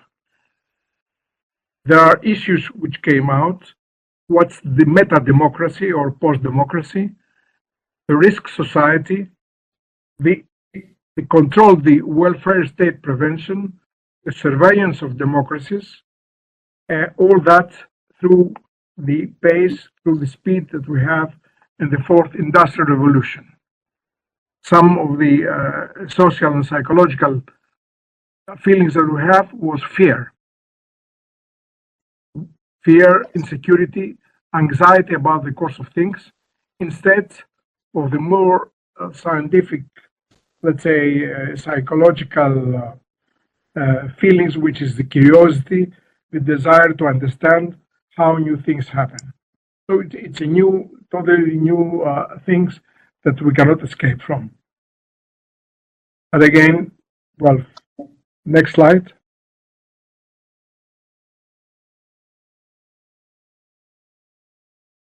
Well, you can leave it here.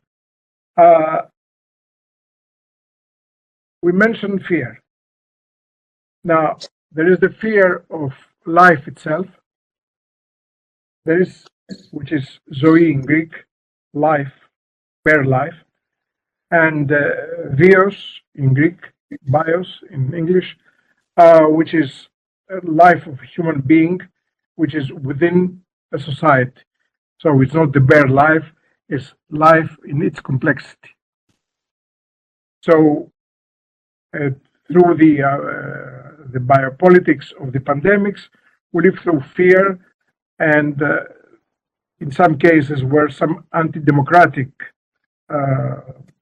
sentiments or even activities, and even some social alienation. I have to admit that many times through the news, we thought that we are living through some dystopic area of new eugenics, because at the very beginning, the virus was so lethal, and the infrastructure of states were limited. So some people, from whatever criteria, had to stay outside of the treatment, and some people had to get inside. So, in some form, was some kind of eugenics. Next slide.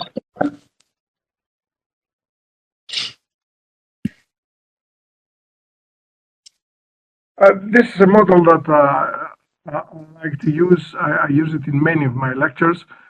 First of all, one is because it mentioned something from Aristotle, from the metaphysics. Says that all people by their nature desire knowledge. And this is, let's say, the most democratic expression in the sense of knowledge, and these days knowledge is science and technology. Don't forget that at one part of the early history, science was different than technology, was two different things. Now these days are interlinked. And these days also science and technology is having two important legs. One is the economic value. This is an equal triangle, but it has the dynamic forces. It has forces that push and pull economic values. So that means that science and technology, in order to be supported, need economic values, and also creates economic values. From the other hand, we cannot be absolutely free at doing whatever we want to do, because from the other leg, which has disappeared, is the ethical, legal, and social values. Some of these values we can call it ELSA, or can call it bioethics, or it's very important. And in these days of modern science, it's not based only on philosophical thoughts, but it's based also on some experiences. For the non-Greek speakers, ethics comes from the word ethos, which means habit. So habit in science is a good practice, is the deontology of how practicing science. And again, as I said, this is not created in vacuum, but it's created in based on Nuremberg Code. The Nuremberg Code it's a number of rules which have been somehow created by the famous Nuremberg trials, which is USA versus Brandt at the end of Second World War, and especially for the doctors, German doctors, who are doing some experiments where these days cannot be accepted. And next slide.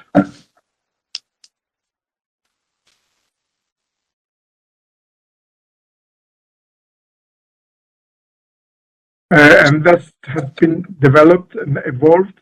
So the basis in the Nuremberg Code in 1947, we had the Declaration of Helsinki with some of the ethical rules in science, in practical science, and the Convention of Human Rights, Biomedicine, or what we used to call the Oviedo Convention of 1996, which has been adopted in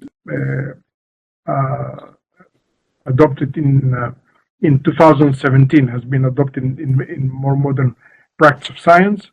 And very close to that is the UNESCO Declaration on Bioethics and Human Rights, as well as in 2010, the European Charter of Human Rights. Next. Let's talk a little bit about the human rights of the European Union, so which is very, very close to our scientific activities. Is the right, in Article 3, we can read that the right to the integrity of the person. So, for one hand, whatever we have as practice of science or in medicine as well, is first of all the person have to have his consent. The second thing, the eugenics, it's a practice which is not acceptable at all. Somebody to be separated, and by this form of discrimination, let's say. And also the other thing is that we cannot anticipate any financial gain through the human body, through and its parts. And also the reproductive cloning is prohibited. Now, later on, we can read in Article 7 that we have the respect of private and family life, the personal data that we know very well, and something which is very important these days. These days, sometimes we see things we don't like. It's the respect of the academic freedom, respect freedom of the arts and science, what we call academic freedom. Scientists and artists can express their ideas. Now, going back to the model of the triangle, next.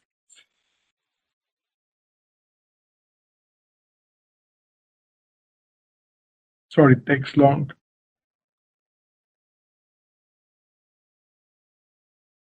We have to introduce to this triangle, the equal triangle, we have to introduce the element of environment. And as we can see, there are issues, environmental issues, which is totally linked to the science and technology. And also there are environmental issues which are linked to the economic values, as well as some environmental issues which are very close linked to the ethical, legal, and social values.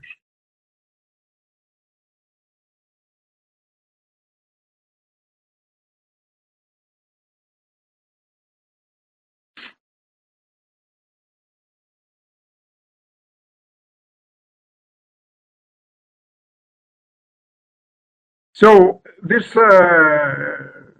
equal triangle can change dramatically. Now, if we live in an economistic society or historical era, we have a shift of the triangle from the one direction. If we live in a theocratic or conservative society, from the other side, and of course, if there is no economic or social interest, we can see that a given field of science and technology can be totally collapsed. Next slide.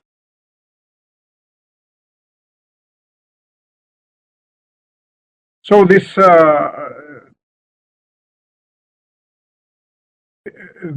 part of the bioeconomy, many times we have called ELSA, ethical, legal, and social aspects, or ELSI, ethical, legal, social issues. It depends, and which is very much interlinked of how we define the ethics, the bioethics, in the sense of bioethics also is interlinked to the ethical, legal, and social aspects of how we do science. Next.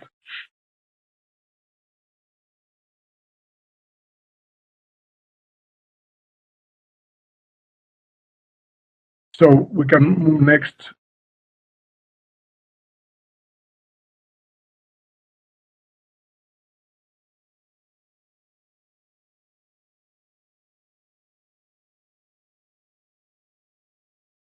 Just challenging myself, I said, what if in this triangle we put biopolitics? Biopolitics is a stronger element. It involves the state. It involves a governance.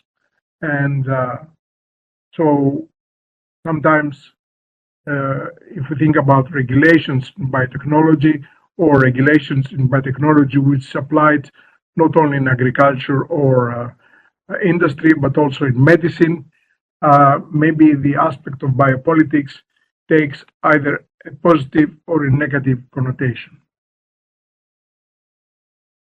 Next. Okay, we have the environment always interlinked.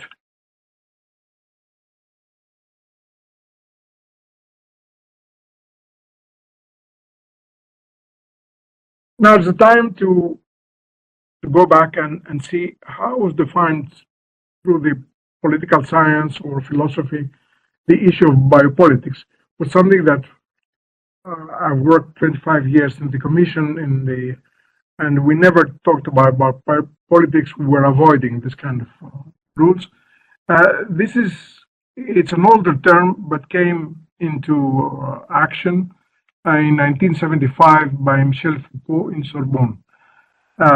He had a series of lectures on society must be defended, and he used the term biopolitics in the sense that authority can govern our lives.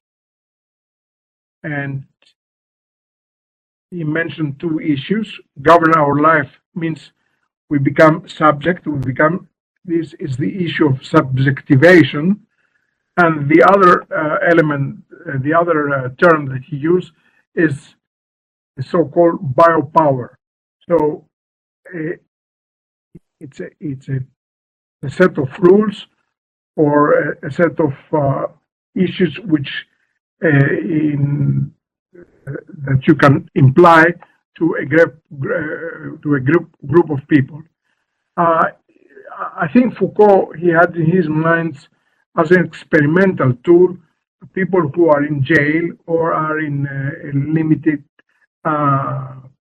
areas. And somehow in the modern society, that came as an idea through the public health, that we saw that during COVID, not so much regulation of heredity, although Foucault spoke about regulation of heredity, and he had other things in his mind, and the risk regulation. Don't forget that some of us, we have passed through difficult time to sometimes to pass or apply the obvious in science. And some people already talked about the GMOs and other things have never passed, although according to my humble opinion, would have saved many issues. So in biopower or biopolitics is by managing humans in large groups. Next. A more modern philosopher is an Italian called Giorgio Agamben, and he had in his mind Foucault's writings and Hannah Arendt's books about the notion of how we face and how we can accept what is considered as evil, but sometimes it can pass indifferent in our minds. This is the theories of Hannah Arendt, and but he introduced an element. He made clear about the issue of biopolitics because he introduced the element of homo sacer, which is the bare life, is life, Zoe, as life, just people who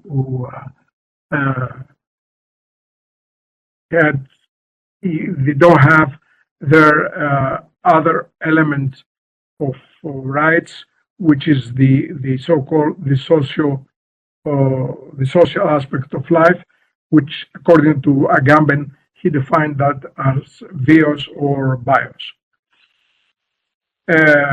And he said, Agamben,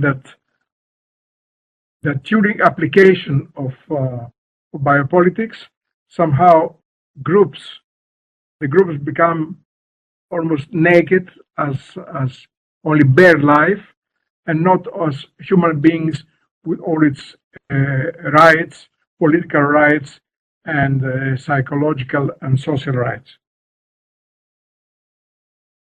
So next.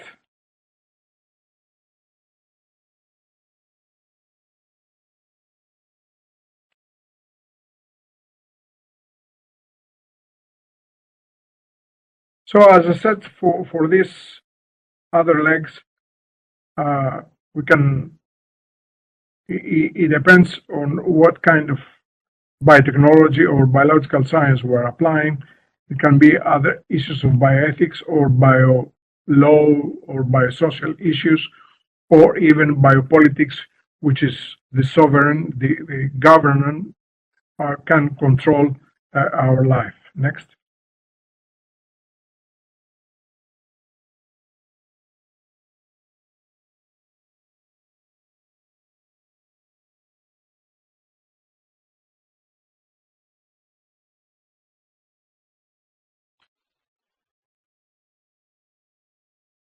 So I challenged myself with this triangle and see how it goes. And if we have, let's say, biotechnology, biosafety, and biopolitics, so the central thing which controls the equilibrium of this triangle is the bioeconomy. This is one aspect, since economy is controlling our life. And the other, of course, part of the triangle is is the center to be biopolitics. Now, if we go to the next slide,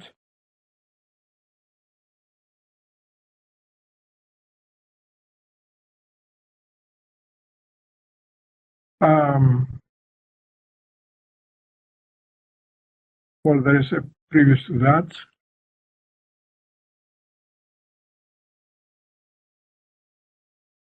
Well,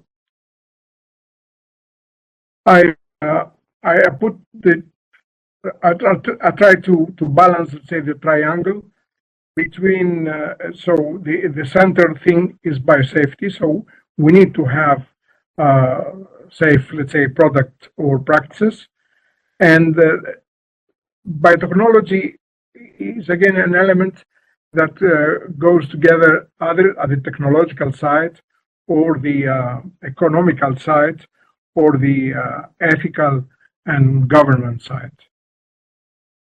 And of course, we have the forces which push and pull in order to keep the triangle equal, if this is what society wants.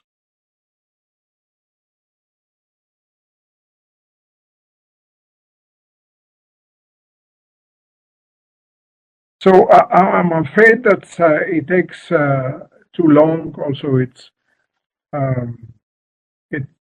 much slower, the run of slides.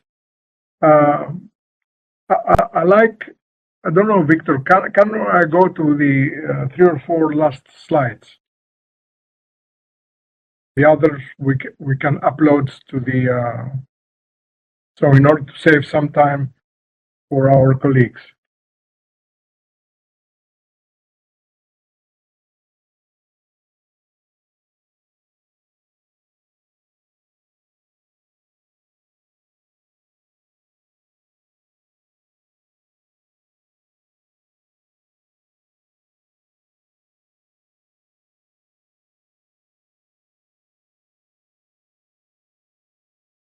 Is the way to go to skip slides and go to the end?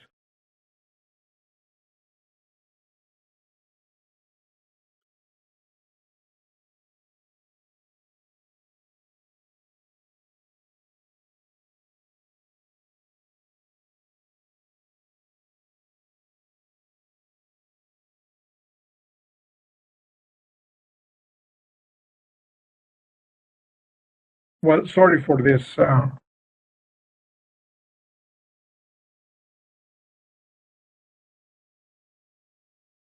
course, we don't have time to analyze the different charts of human rights, which, as I said, is the Oviedo, is the. So yeah, let's stop here.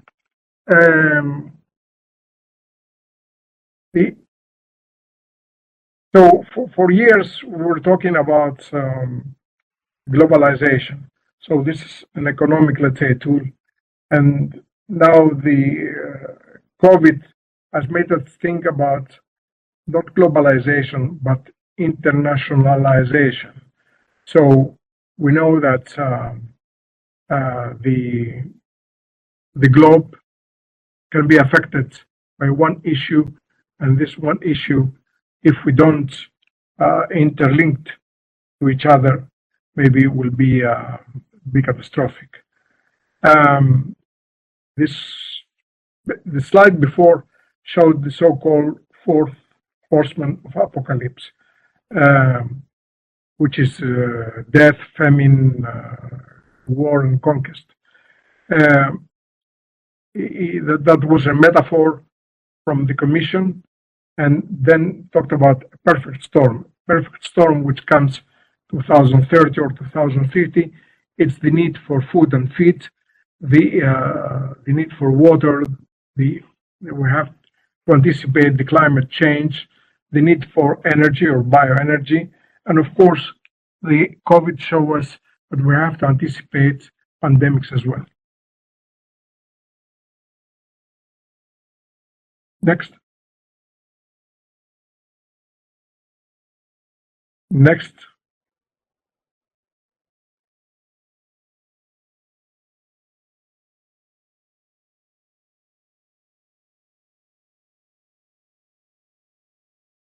Some people said that I like poetry. Yes, I like Ioannis Economidis. Is one of the two Nobel laureates in poetry, and he talked about the little great planet, ο κόσμος ο μικρός ο μέγας, which in a way was a good example, the COVID and the application of WHO and the recommendations to the different governments. Next.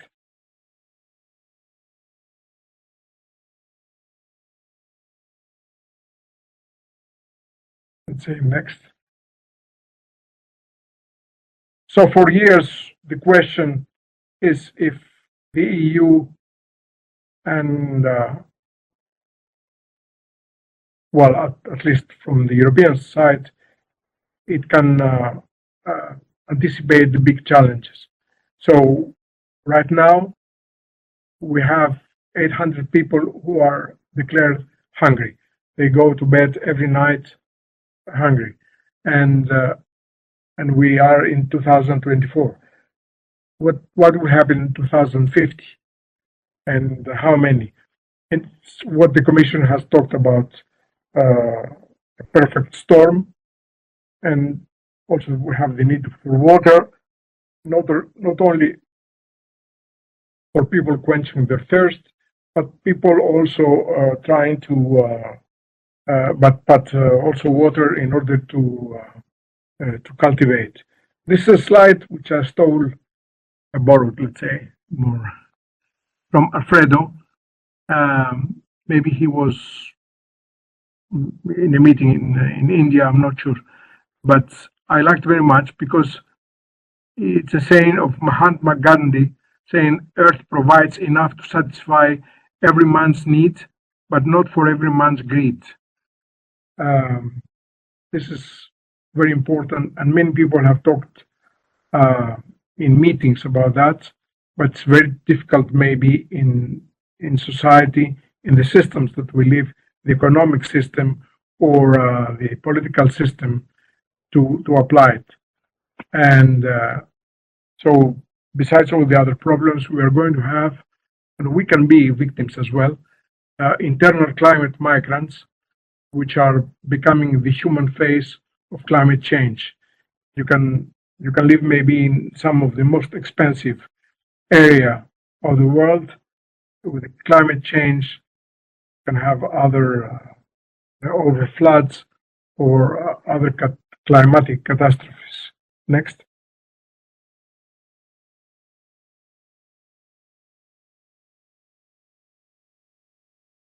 Well, let's keep this one.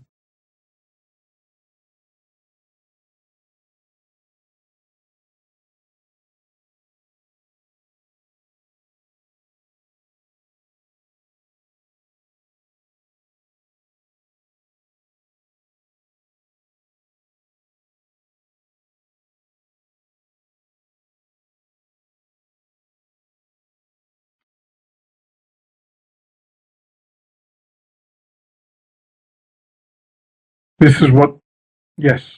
Well, let's. In reality, I've sent two presentations to Victor. One was edited with much less much less slides, but somehow maybe only one came to his attention. Do we have sound, Victor? Do we have sound for video?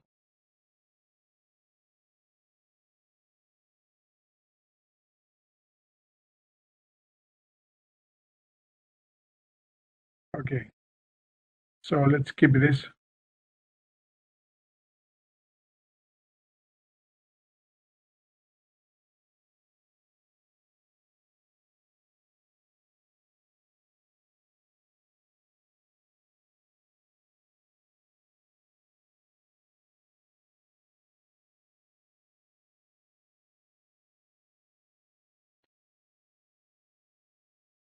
Can we go to the next slide?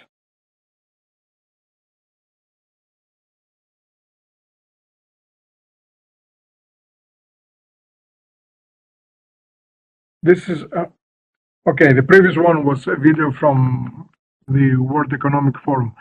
Anyway, if we leave things to go in this way, and COVID shows us that as well, now we have a world of inequalities.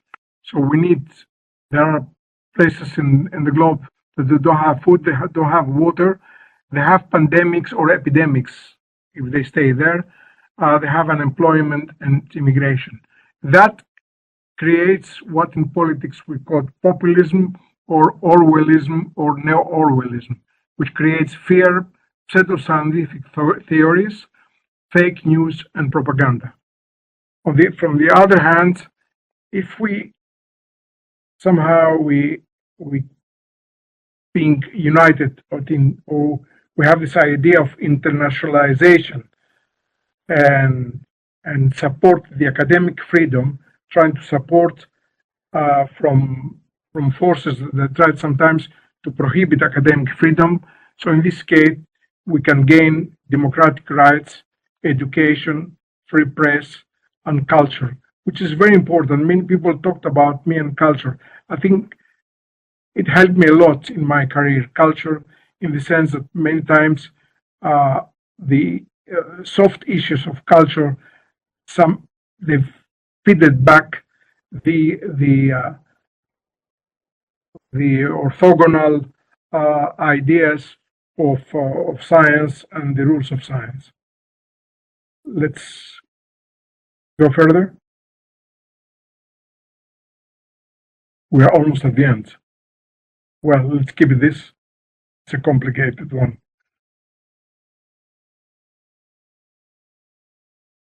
So, another triangle, education on the top, research on the one side, so every day we have changes of data, and culture from the other side. And keeping in mind the meaning of sustainability, the aspect of greediness from the slide of Mahatma Gandhi, and the triangle, the force of triangle, to keep it straight. And I believe it's the last one. The next one.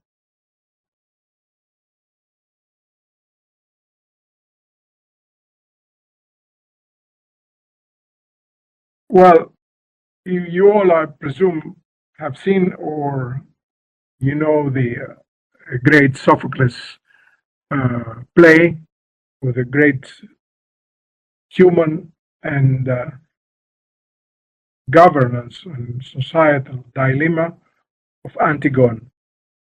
And there is one great expression there, says that wisdom is the foundation of bliss. Η φρόνηση το θεμέλιο της ευδαιμονίας, which is happiness is based on wisdom. And for me, wisdom is trying to keep these famous triangles in a proper equal shape. Thank you very much. Sorry for being difficult, the communication of the slides, but I'd like to thank all of you and for your presence, and of course for your kind words. And believe me that I've learned also a lot. Many of the topics that we have introduced and we have financed in our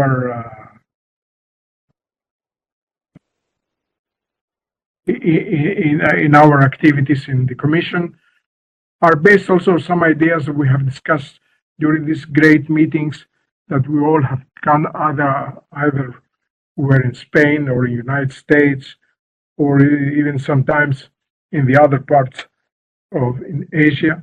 And it was a mutual activities. And of course, trying to understand part of science and to transfer it into policy terms to my superiors, that some of them, they were very, very thankful and very collaborative. We didn't have, for 25 years, I didn't have any major conflict, or people who were either very familiar with biological and biotechnology, or even non-familiar, which we were trying to explain that into layman's terms. Thank you very much, all of you. I'm grateful of your presence.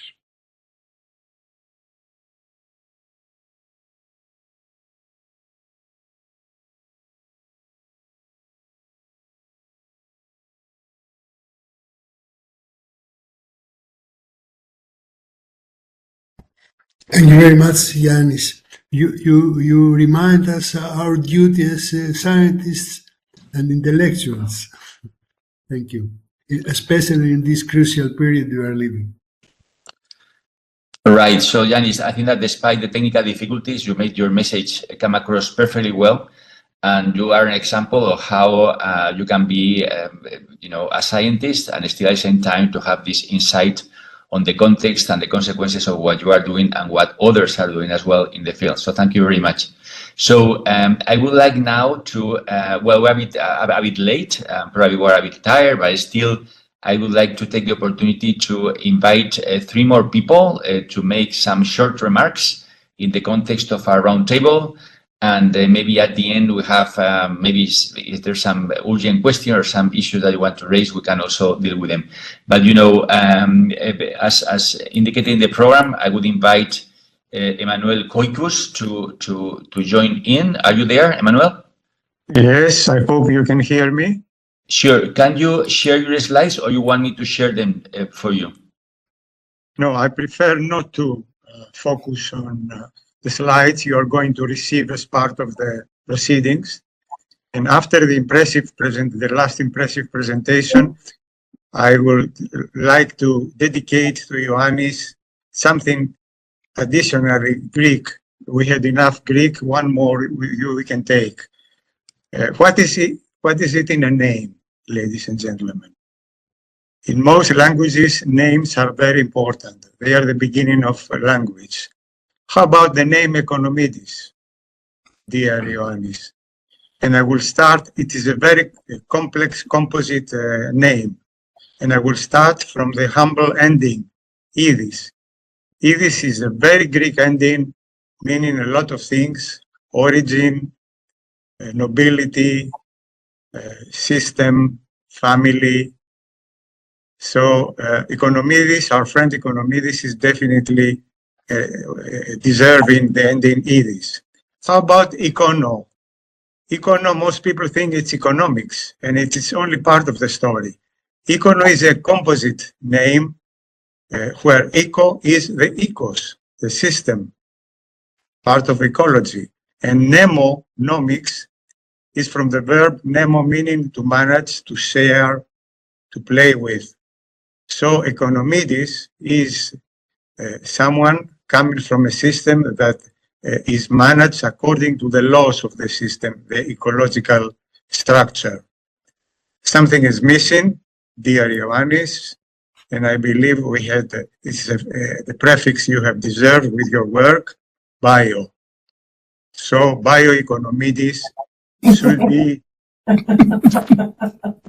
should be an additional characterization, meaning an economy managed by rules and principles. So the Greek lesson ends here. what we dedicate to Ioannis on the scientific part is one Economidis-like concept we have developed in my group. We call it biogreening, and we hope to understand better the process of green transition through applications of biotechnology. So for us, biogreening can be an interesting tool. Take a look at our proceedings, at our slides, and we can talk about it later, also using the wisdom of our friend Economidis. Ioannis, thank you very much. Thank you, Emmanuel, for your nice remarks. So, Connie, Ismaila, you are very welcome to say something. I'm very glad, and first of all, thanks, Victor, that I get the possibility also to say a few words, because I'm really grateful to Ioannis, and I think Anne put it to the point, people really matter. And actually, I met Ioannis already in 1990 in Kiava Island, when I attended the first biosafety meeting in the US. And at that time, I was still in the East. So I was working in the eastern part of Germany. And for me, this meeting was very important because I did not only meet Ioannis Economidis, but I met also Dick van Alsace. And actually, Dick was not mentioning one of our first EU projects, gene mobilizing capacities of soils. And this was really, for me, the perfect start into molecular microbial ecology and a good network in Europe. And I was super grateful, always, Ioannis, that we have had this early contact. And I must admit that at that time, I was even not aware how important Ioannis was. So Janet and Anne, they were nervous. I wasn't nervous because I didn't know that this man is so important. Anyway, so for me, the concerted action I was able to coordinate was called MAGBAT, Mobile Genetic Elements Contribution to Bacterial Adaptability and Diversity.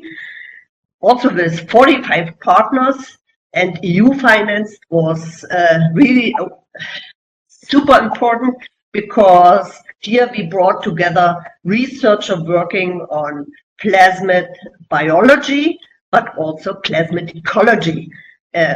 Excuse me that we left out the biotechnology, but I think this was a very, very important concerted action similar to MAREP. And many of the participants here joined also were participants in MAGBAT. So, Ioannis, I have to admit that, somehow with your retirement, we lost contact. I really think this was very bad. And I just, I tried to show one slide. Let's see whether this will work. Otherwise, I will ask. So maybe this doesn't work. Victor, can you eventually show this? Yeah, here it is. Can you see it? What do you want, Connie? I don't understand. Yeah, we can see it. Yeah. Yeah. So this is the last picture I have from Ioannis in my mind, and you can see here Amalia. She organized this Pageco meeting. Pageco stands for Bacterial Genetics and Ecology. And it was really like, and you can see here, Victor, still looking more or less very similar, I would say. And but these meetings were somehow also a result of our EU projects and the strong interest in science, but also the very nice, friendly and science-oriented interaction of the scientists. So we enjoyed life, but we enjoyed also the science. And Ioannis, I'm super grateful that I could attend here, and I hope you get the message from all of us that we really appreciate what you did for research in Europe. Thanks a lot. Thank you very much, Connie. Well, thank you, Connie. I think that we all endorse entirely what you said. Okay, so then our friend Spiros Agathos is also willing to say something. Go ahead, Spiros. Thank you, Victor. Can you hear me? Yes. Yes, thank you, and of course, thanks to all of these friends and the colleagues that have a point in common in really considering not only as a colleague but also as a valued friend, our friend to whom we are giving a tribute tonight, our friend Ioannis. So I just want to talk briefly about 3 points. The first one, first of all, is about Ioannis being an enabler of fruitful career transitions. And I explain myself. One such transition was, of course, his own transition, as we know, but for me too, it was a transition meeting him about 30 years ago, just at the time that I had to reinvent myself from my mostly health-oriented biotech and bioengineering towards environmental biotech. And that because to a very large extent, Ioannis had the vision and had the perspicacity to manage and help steer the EU biotech research programs towards the environment and sustainability. And all that at a time when terms like bioeconomy, green processes, circular and economy, sustainability were new, and thus opening wonderful opportunities, as most of us know, and that affected all of our careers. The second point is, and of course it has been mentioned also, but I think by repeating it, I can only, reinforce this point. Like a gifted mentor to many of us, Ioannis has the characteristic capacity to be a connector. In the sense of Malcolm Gladwell, maybe you know his book on the tipping point, how small things can make a big difference.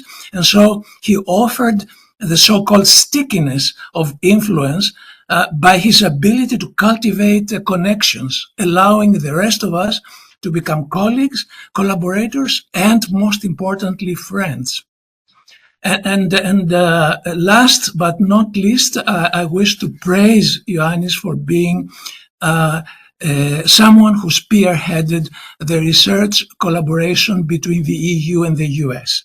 And this was in the form, as we know, in the form of the US-EU or EU-US working group on environmental biotech within the task force on biotechnology. And you know that you've heard from some of the members before, but having shared the early formative years of our PhDs, both mine and Ioannis, and postdoctoral years in the US, it was gratifying to see this transatlantic group develop and flourish, and to catalyze plenty of invaluable collaborations. But I think more than that, the complementarity with US-based science led to a gradual reinforcement of US-based research capacity. And thus, just to summarize, I think Ioannis deserves a big, resounding bravo and a heartfelt thank you for being first, an early visionary of the bioeconomy, second, a connector and facilitator of networking and lifelong friendships, and C, for deepening the collaborations with the US and beyond. And as we got to hear directly from the man himself just a few minutes ago, for being such an example of a Renaissance man. So, Ioannis, you are our mentor, you are a great colleague, and most of all, you are a friend, a very valued friend. And thank you for being this for all of us. Well, thank you, Spiros. That was very nice little speech. So I don't know whether any of you want to have a kind of final comment or not. If not, I just want to say the following as a kind of wrap up, Ioannis. So, well, first of all, I would like to share with you a little a tweet that I just wrote while I was hearing your presentation. Yes, yes. Yeah, here it is. So this is a picture that I hope you can see, and it's a picture that I took together with Ioannis a few years ago while he was already retired, but I could not avoid the temptation to give me a call. One day I went to Brussels to have a coffee and just to discuss about many things. So this is one of the fondest memories I have of my latest encounters with Ioannis. So, and indeed what I say in the tweet is real. So things in Europe, European biotech will be very different unless he had been fostering it tirelessly during his many years working in the Commission. So I think that in that respect, we all owe him a big thanks. But, I happen to be in India right now. And if you walk around India, you find all over the place a picture of a Hindu deity that is called Ganesh. There is an elephant. I'm sure that you have seen it many times. So this deity is the one that makes things happen. So this is a kind of beneficial kind of reference. So Ioannis, I see you sometimes as not as an elephant, of course, but as someone that has made so many good things happening in Europe. And for that action and for that service that you have paid the community and for being such an amazing catalyzer of many things going on in Europe, we all owe you a big respect and a big, honor and a big memory. So thank you very much, dear friends. And I think that's basically it. Ioannis, I leave you just to say something to close the meeting, if you so wish.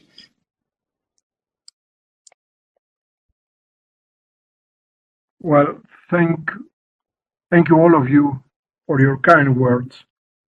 And I repeat something which maybe I said it in a very fast way, that you are very kind saying what, but couldn't do what I have done and enjoy what I have enjoyed if I didn't have great colleagues in the Commission. And of course, people who matter are also people who are hierarchically above you, and they can say yes or no sometimes in some of the proposals. And I see Alfredo, and the last several years we worked with Alfredo, and we had many collaborations. And by being head of unit, he was closer to, let's say, to the directors, and we could pass some of the ideas.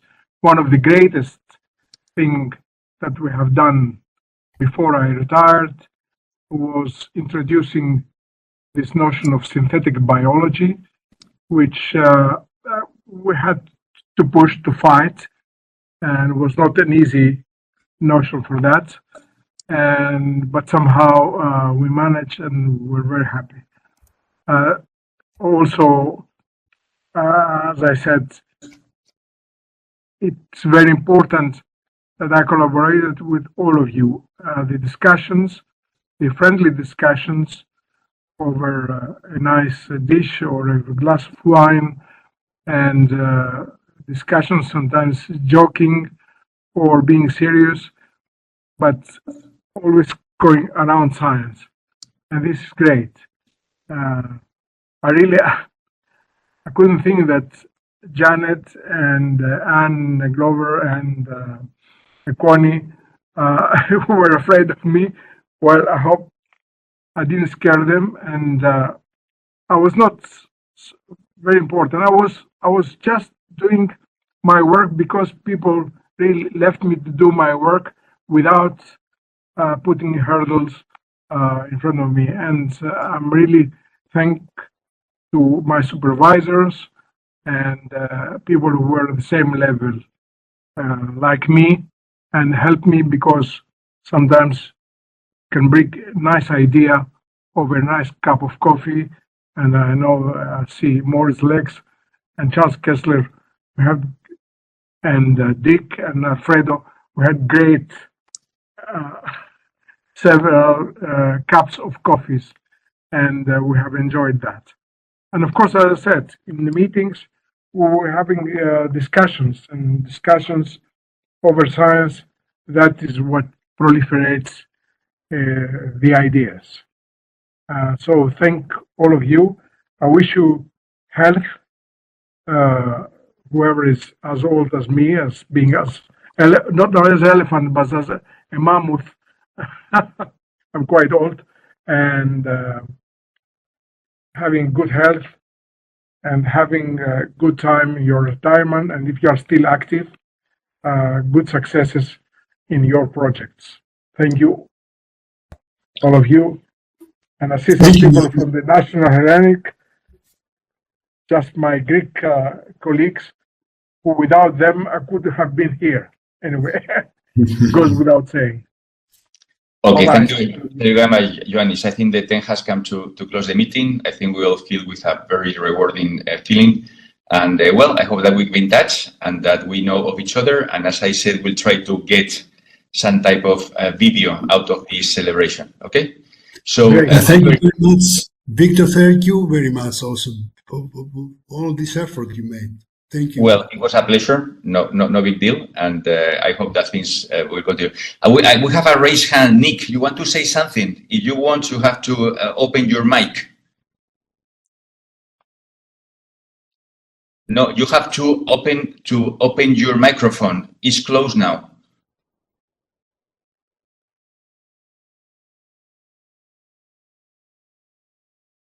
We still don't have a proper training.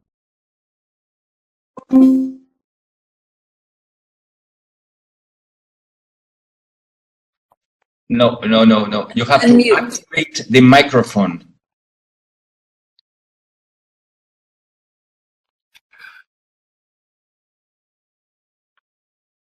Okay. Okay, now. Loud and clear? Yeah. Okay. I'll just say good day to Ioannis in our native language, Greek. Καλημέρα, Γιάννη.